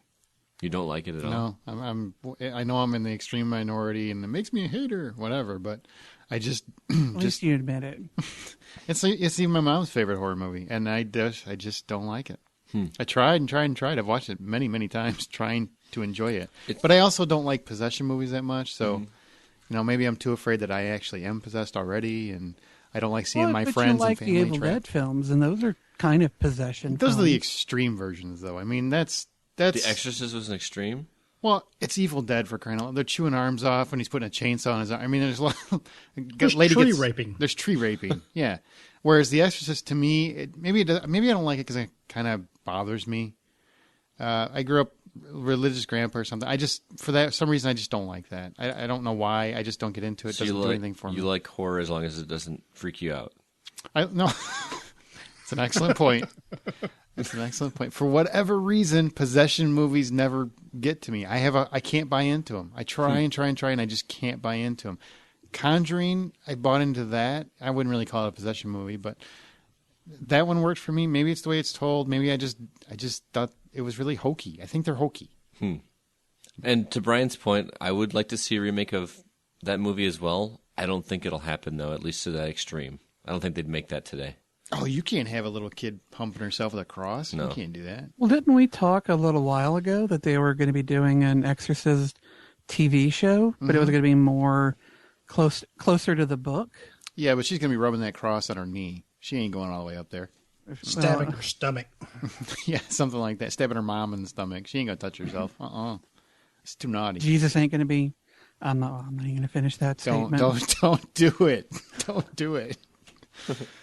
Bow chicka wow wow. That's all I'm saying. And I will tell you, I've been a total hypocrite in the past because of this. Because really, you're the one that can't do it. Brian and Scott can do that noise. You can't on this one. Friday the 13th is one that I never wanted remade. I don't find with sequels. I just didn't want to remake because I didn't think they'd do it right. I thought they did a really good remake. Some people hated it, but those people are wrong. The Evil Dead remake, I was horribly against because I don't want to lose my memories of my childhood, and that's a big one for me. And I love the new one. Mm-hmm. So then you got movies like Halloween, which make me want to punch people in the face years after I saw it because it's just one of the worst remakes I've ever seen of any kind. And Texas Chainsaw Massacre, which isn't bad, but it's really bland. Like, it's not terrifying. It's just watch people get So then, Aaron, would you say that those are the horror remakes you hated most? No, not yet. I'm not there yet. I'm just saying that I can get past the sacrilege that I feel, and I think people should give it a chance before they rule it out, because I'm with Brian. When it comes to horror, it's one of the few genres I think is more open than other ones, because very few of them have really established pedigrees of cast. You don't have a really deep storyline. It's usually pretty simple, pretty basic. It's just more of, did the direction work? Did the fear work? Did the special effects work? You know, that sort of thing. So I'm kind of with it. Which brings us to horror remakes that I hated most. Definitely Halloween. Halloween is the horror remake I loathe. I still to this day wish I could punch Rob Zombie in the face for that one. Not literally. I'm sure he's a nice man who does some weird music. But that movie was an abomination as far as I'm concerned. How they let him do a second one after that shit, it just boggles my mind. Does anybody else agree with me on that, or did anybody like it? I have never actually seen a Halloween movie. Whoa, wow, really? Whoa. I'm not a slasher guy. I'm just not. And so I don't watch slasher horror films. They don't. It's kind of like possession films don't really do much for you. Mm-hmm. Slashers do nothing for me. And the only reason I've seen the Friday the 13th that I've seen is just because I was with people who were already watching it. It doesn't scare me. Knives and people, yeah, they don't frighten me. Possession actually scares me, which is funny because I'm not a religious person and you are, but I find those films fucking terrifying. Maybe that's why, because deep down you're like, I'm not 100%. Maybe there could be speaking to some kind of waffling deep down, but I've never seen any of the Halloween films because I don't care about slashers. And deep down I'm like, with all my doubts, I think it could happen. Brian, what were you going to say? I'm sorry. What was your opinion on Halloween? Did you like it? It was one of those that, like, at the time I liked it. It was, but then kind of forgot about it. So you like the Rob Zombie version? It was entertaining at the time, but it's not one that comes to mind whenever I think of what I liked or hated. Really, it's just in that nebulous little gray area that it's just there. It's forgettable, but then you bring it up and you're like, oh yeah, it was all right. I think you're about to be kicked off the show, dude. Hey, look, I've been the biggest Rob Zombie movie proponent on this podcast, so. Mm-hmm. All right, fair enough. If you found some way to enjoy that, I commend you. I'm suffering. What about you, Scotty? House of Wax. I made that with Paris Hilton. Such a pretty clever concept for a horror movie that was just done redone very, very poorly. Wasn't Eliza Cuthbert in that too? Cuthbert? I don't know how you say it. She's hot. Alicia Cuthbert? I'd have to look it up. I just remember watching it and thinking, this movie's a turd. It's a good pick. Justin? You know, The Nightmare on Elm Street, Freddy became a joke after the first film. In the original movie, it was an actually terrifying film. Mm-hmm. And then in the preceding films, he became nothing but a quip machine. Though I do have a certain special love for the Dream Warriors. It's an 80s thing. But when they redid it and they cast Rorschach, what's his name? You guys know I'm terrible with names. The guy who played Rorschach in the Watchmen movie. I thought this was an opportunity to go back to that original horror type of film, get away from the funnier aspects, and really deliver something new and make this thing special and fresh again. And I didn't get that at all. It was just kind of boring, checking off the numbers. Jackie Earl Haley. Yes, thank you. God, I'm terrible with names. I barely remember your dudes' names. Wasn't he really bad at that? I was really disappointed with him. It seemed like perfect casting when it first got mentioned. Absolutely. I was right with Justin. As soon as I heard about it, I'm like, oh, this movie's going to work. They're actually going to find a way to make this work. And Justin's right. Quip Machine is actually what they should change his title to. I like that. Brian? Oh, man. The Omen, the remake with Liev Schreiber. Oh, God, I didn't even see that. That was not good.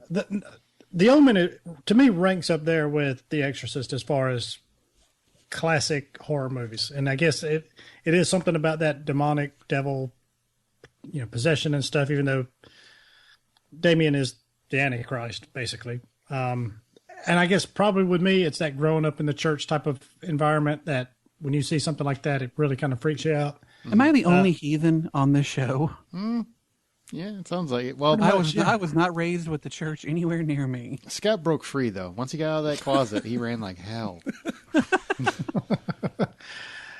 It was just so boring. And Julia Stiles was the female lead in that, and she's just a bad actress. She's pretty, but that's about it. Yeah. That's about it. The Amityville Horror remake, I didn't care for either. Ryan Reynolds? I actually kind of liked it. I actually did kind of like that. Had a couple of scenes that were all right, but still, to me, it was one of those where the original just worked better for me than the remake. Yeah, I'm with you on that one. You know what I liked was the second one. Did you ever see the Amityville, The Possession, the actual old one? Yeah. That was actually really creepy. Mm-hmm. Yeah. Sorry, I didn't mean to cut you off.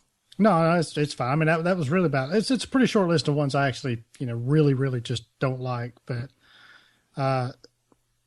what have been some of y'all's favorite ones? For me, my favorite remake is from 2002. It was The Ring. It was a remake of... Gore Verbinski kind of burst on the scene. Yeah, and it was originally in Japan, I think, Ringu. The Ringu. That is one of those movies that I sat in the theater and I was uncomfortable for a scene in that movie, and it takes a lot to get me to squirm in my seat. 7 days. Oh, that was so good. That was so good. I also really like the 2004 remake of Dawn of the Dead. Oh yeah, I especially loved the during credits ending they did at the end. That was really clever. I thought that was cool. Also, 2010 we had Jesus. Are you gonna go and just take them all? Yeah. Yeah, why not? I like it. He's honest. I'm going to do it. My name first. I'm going to go for it. It's like I didn't get to watch these as a kid. Shut up. 2010, The Crazies was a pretty surprisingly good movie. That was good. Yeah, Timothy Olyphant. Yeah, that was fun. The cover alone with the pitchfork with a trail of blood on each tine was pretty cool. That was a nice surprise too. That was one of those that I didn't think would be as good as it was. And the last one, actually, a movie I remember seeing with you in the theater was Willard, the remake of Willard. Excellent, man. I totally forgot about that one. Yeah, I was surprised at how good that movie was. It was Crispin Glover as being creepy like Crispin Glover is, and I was going to say being Crispin Glover. Yeah. So you didn't even have to audition. Can you be yourself? Yes. All right, you got it. So those were mine. Hope I didn't steal all of them. Oh, just a few. I get shit for an honorable mention, and then you go through 4 fucking films, and Aaron says nary a word. I'm calling bullshit. Go ahead, Justin. Hold on, let me break out my fucking list, and I'll start from the bottom. No, the only one that really jumped to mind that I thoroughly enjoyed from beginning to end and actually feel is superior to the original was the Fright Night remake. I loved that film. I thought it was scarier than the first one, and a lot of that falls directly on the shoulders of Jesus fucking Christ. Colin Farrell. Thank you. Fuck. Colin Farrell. Don't worry, it's just a movie podcast. It's cool. God damn. His Jerry Dandridge was so good and menacing, a little seductive. He was everything that I could have hoped him to be, and David Tennant's part in it was so good. I really, really enjoyed that film. I really liked it, but I wouldn't say it's superior. But I'm also a huge fan of the old one. So, Gotcha. you got anything else? And that's it. I just wanted to give you one. Brian, what about you? You got about 8? Yeah, let me see. I've got it narrowed down to about 20 here. Actually, I agree with you. I had a couple of mine. Scott actually took off my list there. The Ring and Dawn of the Dead. I personally like the Texas Chainsaw Massacre remake. Really? And yeah, I agree with you. The majority of it is kind of, I don't know, cookie cutter, maybe bland. Not exactly really, maybe you know what's going to happen. But to me, one of the opening scenes is, one of the scenes in the beginning of the movie where the kid shoots himself and the camera shot starts like at the beginning of the car and kind of zooms back, and it basically goes through his head and just, it is such a interesting and original camera shot that I was just like, man, this thing is awesome. And it didn't get a whole lot better from there, but still, as far as remakes goes, it was, I don't know, it kept me on the edge of my seat. Seems like a weird thing to laud about a movie called Texas Chainsaw Massacre. He liked Jessica Biel in that white T-shirt, man. That's all it was. Yeah, see, ain't nothing wrong with that. Coming from the guy who's been gooing and guying over Jennifer Lawrence in her white wife beater. So yeah, I don't see anybody that could argue with me. So go ahead. The Hills Have Eyes. Oh, you son of a bitch!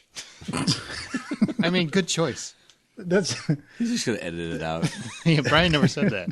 You never said it. Aaron, where was my Hills Have Eyes? Oh, I wasn't in there. Brian won't listen, so he'll never know. He'll never know. That's right. Exactly. Hey, I was here for the first part of it. I don't have to listen to it over and over again. That's true. Anyway, hey, but I download. That's all that counts. That's Nobody measures the listens, just the downloads. So that movie just had me squirming the whole time.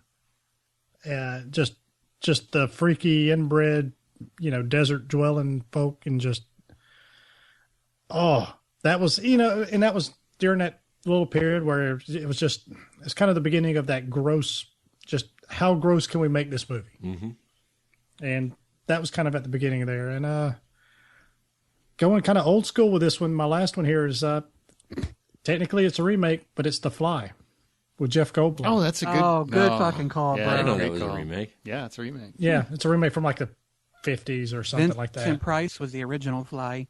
Yep. Help me. But that was just one of those where people when you're a kid watching that, I mean, for years you that was very, very fresh in your brain. Puked on that arm. Yeah. So I don't know what you got, Aaron. Well, nothing much left anymore. You're welcome. Yeah. I got another. It's a sad day. I have to go back to my hate list because... Yep. When Scott takes most of them, it's just a sad day, and I kind of want to go home. Well, Evil Dead's all that's left, really. But it's good. That's a genuinely good remake. And I was going to mention it, but after giving Scotty shit, I kind of feel like I couldn't. Now, Evil Dead 2 or the newest Evil Dead? Because, no, that's true. Because Evil Dead 2 is technically a remake of 1. That's pretty fair. So Evil Dead is a remake of Evil Dead 2, which is a remake of Evil Dead. Yeah, it just boggles your mind. Who's eating chips right now? Not me. Well, we know who that would be. If it's not him. Oh, what? The fat guy? And yes, but fuck you anyway. Evil Dead and The Thing. The Thing would be my other one. I enjoyed that one. Really? Yeah. Oh, the John Carpenter's thing? Oh, no, I was thinking of the recent thing. Oh, hell no, not that thing. Okay, sorry. No, because the 80s thing was a remake of like a 50s sci-fi I didn't know flick. that. Yep, and I love that movie. Scotty, do you know what show you're on? Hollywood Outsider? Is there anything left that you guys would want them to remake from the horror world? Is there anything left? There is one franchise that I would love to see rebooted, and I would actually like to see it done more in the style of the American Horror Story TV show. If they were to put it on, a cable channel like AMC or FX, I would love to see Hellraiser. Ooh, okay. Restarted and turned into a really cool gothic television show. See, the movies, that was like torture porn. Those movies, it was all about ripping flesh. Yeah, but the stories and weren't. The stories had a lot more into it. The first one, especially. The first one had a really good story.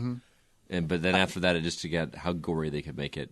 I would love it if they would go back to Clive Barker's original. Now, granted, he not only did he write the books that the movies are based on, but he also wrote and directed the first film. So, obviously he made it as close as he wanted to. But I would like to. I think a TV show version of that story where you could really evolve the mythology of the Cenobites over a season, where they're plaguing a particular household. I think that'd be really interesting. But even if not, as a film, I would love to see Hellraiser redone, but redone right. Could you see Del Toro doing Hellraiser? Oh, I think he'd nail it.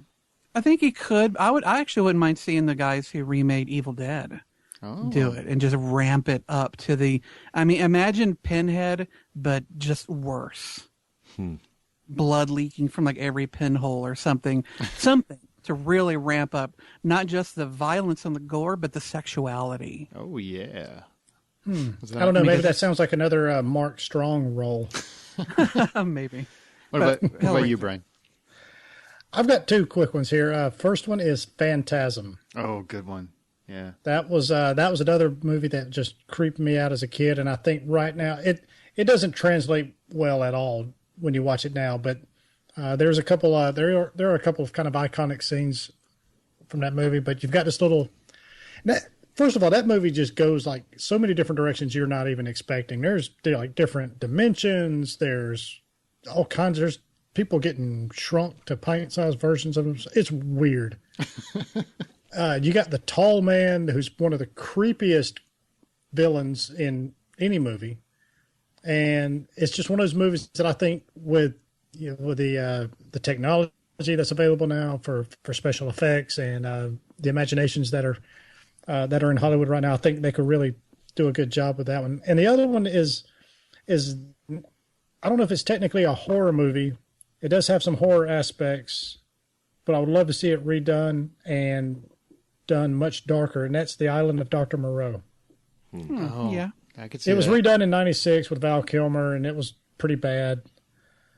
But the idea of a crazy scientist who's making all these genetic mutations, crossbreeding animals and humans and playing God, so to speak, just kind of opens the door for some really potential pretty good horror stuff. Possibly a TV series even. Kind of steal a little note from Justin there. Maybe a kind of a decent TV series. I like it. Mine, I've got two as well. One is Pumpkinhead. I don't know if you guys saw that, but I loved Pumpkin. Oh, God, yeah, that had Lance Henriksen in it. Oh, yeah, that was so great. It was basically about his son was killed, and he decided to take out a curse to avenge his son's murder by this horrible creature that went out and killed everybody that caused his son's death. And I think it could be done really well. The original I like a lot, but I think it could be done really well, and you could really tell a story about a man just suffering and the reason that he goes through these things. I think it could be the effects would be phenomenal today. It's just one of those I would love to see remade. And I recommend it if anybody's ever seen it. And the other one is it's a weird one to say because it's the third movie in a series, but it really has nothing to do with the rest of the series. And it's Halloween 3, Season of the Witch. It was always one of those movies where did you ever see it, Scotty? Mm-mm. It has nothing. Is that the one with the catchy jingle? Yeah, with like the jingle where they were Halloween. They basically put things in the kids' masks that caused them all to die, spontaneously caused them to die, basically. And Silver Shamrock. That's it, Silver Shamrock. I would love to see that. I would love to see that movie remade. Ditch the Halloween title; you don't need it, but put something in there. Just amp up that storyline, fluff it out a little bit. Give it a little bit more heft. I really think there's a lot of story to be told. It's a good idea. They just executed it poorly, I thought. That's what I got. Scotty?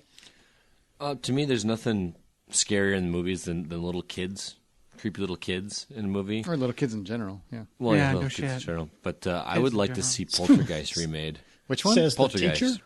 Which one? Little kids? Says the teacher. Which one? Poltergeist. Poltergeist is being remade. It is being remade? Yeah. Oh, okay. Well, then scratch that one. I think we actually talked about that. Yeah, I think Did we we? talked about it on the show. Sam Rockwell's actually in it. You know, Yeah, whatever. recently. I wonder if I missed What that show one. you're on?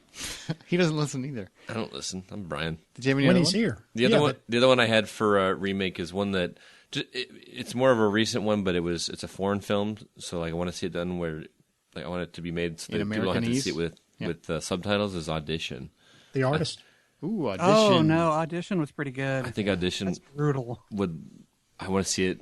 I think more people would see it if it wasn't subtitled. More Oh, people here would absolutely. see it. That's so a twisted movie, though. yeah, I mean, look, the Old Boy's pretty messed up too, and they're bringing that. I'm so. surprised you've seen that, man. Audition, I'm impressed. It's on Netflix. It doesn't mean that I would expect you to watch it. And the only other one, and this one might be kind of silly, but how about Christine? No, that The killer car? Yeah, I could see that. Like Herbie Yeah, I can from see Hell? What about Children of the Corn? Speaking of little kids. Oh, yeah. Fuck no, that movie creeped me the hell out. I don't want to see that shit. He doesn't ever like again. horror movies that scare him, remember? Yeah. I want to laugh when I'm scared. Oh, you guys are a-holes. All right. Well, we didn't have any Facebook likes this week. What? What's up with that, people? What's up with that? What's up with that? What's up So, with that? but if you do like us Movies. on Facebook, we do mention you on the show the following week. What the hell was that? Brian got I it.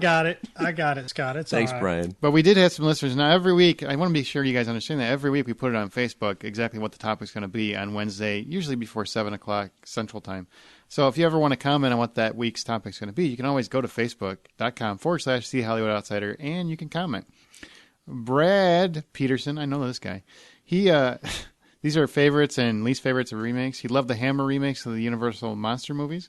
Carpenter's The Thing, The Blob from 1988, and the new Evil Dead was decent as well. He loathes the Fright Night remake. You're wrong. And Yes, you are wrong. and they should. I liked it so. And they should leave the Which makes him wrong. and they should leave the Texas Chainsaw series alone, since they've all been horrible from Part 3 on, and they've all been remakes for the most part. Greg Swigert says best remake, Dawn of the Dead. Justin Vaughn, the new Friday was awful. You shut up. Carpenter's The Thing is still great. Curious about the new Carrie. Josh Steima says love the new Evil Dead and Fright Night remakes. See, Brad, there's three of you. I think you should rewatch it. Zack Snyder's Dawn of the Dead kicks so much ass, and the Texas Chainsaw with Jessica Biel is actually pretty solid as well. Notice how everybody mentions Jessica Biel. The Halloween reboots were both pretty much sacks of shit, and the Nightmare on Elm Street one squandered a good casting choice, Jackie Earle Haley. Well, we could have just read this. We would have known, huh? With weak writing and the involvement of Kyle Gallner. Poor kid is box office cancer. I don't know who that is. Also on Twitter, Hugh says the Psycho remake. How did we not mention that one? That was shit. Yeah. God, I'm surprised you didn't mention I'm surprised that. you didn't. I expected you to. shame on me because they have Norman Bates jerk off in the back room. Just stupid. Stupid. We've got one more from Pamonian. I hope I say that right. Loves Maniac, Last House on the Left, The Thing, Invasion of the Body Snatchers. I assume you mean the 78 one because that was a remake too. Dawn of the Dead, Avoid, Evil Dead, Elm Street, Friday 13th, The Halloweens, and another love is The Ring. Good picks. All good picks. Now let's go to emails. Justin. All right. Well, this first one is probably going to be a little controversial, and I think we'll have a short conversation about it. But this one comes from Mike Brudenell, who I also know from my Dead Robot Society podcast. He says, I guess he's referring to the title of the episode. He says, or as I like to now call it, the day Aaron spoiled Lost for me, revealing how John Locke dies. Probably my favorite character, I might add. I'm currently watching Lost for the first time, and I'm on season 2. Sure, I may be a little late to the game, but the final episode of Lost was only a few years ago. My opinion, some movies or shows should never be spoiled. The Usual Suspects, The Sixth Sense are a couple of examples. Unfortunately, you spoiled a big one for me. Don't worry, I'll forgive you. I guess I at least don't really know when it will happen. Quite. Don't tell me. Still a fan. MJ Brudenell. The notion that something should never be spoiled, I definitely don't agree with. I think that after a certain number of years, and I don't think geek culture has decided what the specific date of expiration in which spoilers are now okay is. If we were to try and avoid spoilers for all these different movies of which people have different lists, we couldn't do a show. I mean, do you think we could do a show, guys? No, absolutely not. And it's not like an ending spoiler or something. I mean, when you get there, you'll get there. But it's also pretty prominently known now. So I've seen it on Facebook posts. I've seen it on internet blog. I've seen it everywhere. So as far as I'm concerned, and I apologize if that ruined it for you. But when you get there, I don't think you'll be as disappointed as you were when you heard it. No. Yeah. I don't think you will either. I mean, first, let me applaud you for watching probably the best television show to ever air, Lost. And trust me, you'll be far more disappointed when you get to the very end. So, but we on this show, we take great pains to never spoil a movie when we're watching. When we learn things about it before it comes out, we don't spoil them. When we review them, we really don't even spoil them when they hit DVD. But I would say after a year, that the conversation cannot just stop at what happened 5 minutes before the film ended. We have to have conversations about things. Sometimes those conversations are going to be about movies or TV shows you just haven't watched yet. And I'm sorry, and I feel bad that we ruined a little something, but nobody's going to have the same list of shit that we can't talk about, and nobody's going to agree on how long time has to pass before we can talk about it. So therefore, we're going to talk about spoilers sometimes, but we will never try to do it if it's a recent film or TV show. And without warning you. Yeah, because Scott's still bitter about Prison. Let's say you're not going to get a whole lot of sympathy from me. Scotty, I still haven't watched the fourth you don't need season. to, you don't need to. We told you how to end it. Yeah, I know. All right, I got one here from J-Rock NYC. He says, Whedon's Much Ado is the most robotically, quote, acted, parentheses, regurgitated, movie you will ever see. Wasn't there a Transporter movie where the hot Asian lead actress couldn't speak English, and so she just made the sounds that she was taught? Yeah, I think that's the first one. The entire main cast is exactly like that. All the main actors seem to lack a basic comprehension of the meaning of the words they were spouting. And a whole bunch of Whedonites are going to see this movie and think it's Shakespeare's fault. God's wounds, man. Please implore your listeners to check out the 10 minutes of Branagh's 1993 Much Ado so they can see where the fault lies. It lies on you, Joss Whedon. Oh, wait. I'm sorry. I'm reading it wrong. Josh Whedon. I know you're listening. Go, J-Rock NYC. P.S. P.S.s. You're still the best thing about my Thursdays, guys. P.P.S. I nominated you guys on www.podcastawards.com. That's fantastic. Shut your hole. Have you seen it? Am I wrong in detecting a serious hint of Whedon hate, just in general? Well, he doesn't have his name. Not really, because he doesn't even know his name. It's Joss Whedon. That's true. No, I don't know. I haven't seen them Much Ado About Nothing, so I can't defend it or. I have. It's fantastic. He's right. What? Wait, he's right or Justin's right? No, J-Rock. J-Rock is saying it's not fantastic. Were you listening to that at all? He's saying the Branagh version is. He's saying check out Branagh's version so they can see where the fault lies. I want to know if anybody's seen the Whedon version. Is what I'm asking. I want to know if you're listening.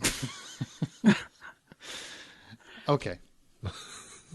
I'm sorry. Love you, J-Rock, but no, I will not agree with any Whedon hate, but I do need to see it before I can properly thrash you. Brian? At least it's not lens flares. All right, another one from Sue. She says, Uncle Buck. Hark, what lens flare from yonder window breaks? Sorry. This one's again, it's from Sue. She says, Uncle Buck, gosh, I miss John Candy. Loved him so. Let the Dead Poets Society put together what Tremors put asunder. It was good to hear A and J be nice to each other. I've missed that too, smiley face. Wow, this episode's going to be a downer then. No, we'll edit that out. Okay. She says, zero charisma. Those two words have been running through my head for hours now in the voice of a little kid, and I finally realized why. That's what Elliot was calling his brother during the dinner scene in E.T. And they were playing Dungeons and Dragons in that very scene. Boom! I feel pretty damn smug picking up on that without having seen the film. Is my smugness warranted, or was the homage obvious? Love, love, love as always, Sue. Absolutely right, Sue, and I am very impressed because you're the only person I know that picked up on that. I didn't. No, nobody I know that picked up. And I'm sure somebody will say, "Oh, I knew about it. I just didn't say anything." No, you didn't. Congratulations, Sue. Good job. Justin? All right, and we have got a message from Raghavendra Prasad. She says, "Hi, I'm Prasad from India, and I'm a VFX compositor. I and my sister are very big fans of Hollywood movies. I and my sister saw Hangover 3 times in the theaters nearby. When my sister heard of Desperados by Betty Thomas being made in 2011, which is a female version of Hangover, my cousin's sisters and my own sister were very excited about the release of the movie. What is the status of the movie Desperados? Did this movie go to the pre-production stage? Can we as an audience worldwide watch this film at least by 2011? My sister's a fan of Isla Fisher. What is the status of upcoming movies by her?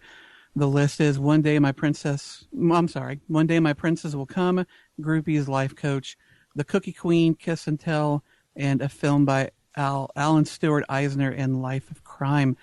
I don't know. I haven't looked up those films yet, but I vaguely recall Desperados, but I have no idea what's happening with it. We'll have to look into that. It's still in development. And you said it was 2014. You said 2011. Well, she said it was being made in 2011, but she wanted to know if it would be available by 2014. It's still in development. I don't know if they're in pre-production yet, or they're through pre-production. They were just preparing it, so we'll see. I hope it comes out soon. Yeah, we've got a fan in India. Thank you. That is awesome. We are worldwide, baby. And I want to, before we close out, I want to thank D.A. Janey for pointing out my editing error last week. Those that got the episode before I fixed it, congratulations. You got to hear the flashback over Scott's glorious tone. Sorry about that. So Aaron asked me, should I fix that? And I was like, who cares? So I did. It's Scott. I mean, nobody listens that far into the podcast anyway. Not as long as we go. I'm already going to have to cut something out. Stacy, the credits for outtakes. Go to TheHollywoodOutsider.com, Twitter, H_outsider, Facebook.com/TheHollywoodOutsider. Leave us a message or text us at 818-814-6426. Our email is feedback@TheHollywoodOutsider.com. Listen and subscribe for free on iTunes, on your Stitcher Radio app. And give us a thumbs up. See, Scotty? Or through our RSS feed. I want to thank each one of you. We're going to do it quick because, once again, we're longer than we meant to be. Scotty, Justin, and Brian, thank you all for being here, as always. Word to your mother. You know, it's interesting. I can tell you're from near Chicago every time you say .com. .com? .com. Hey, at least enough from Boston where you parked the car. Did you know he was a cop? No. Double check. Yeah. The next time you guys go to a theater, buy popcorn.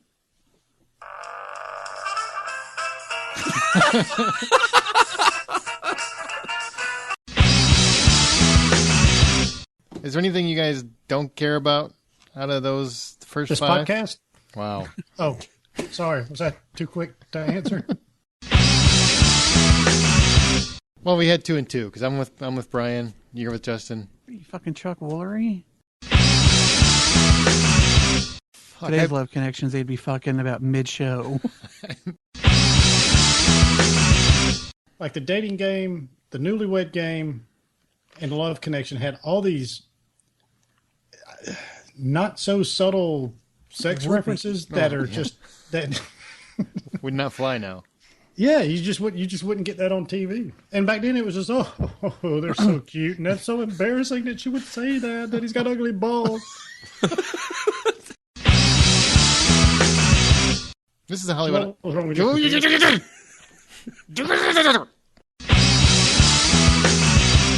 You should some episode come on and like do a normal, like not normal, but do a non-Southern accent, or just don't do a Southern accent. Just talk like us, like normal people.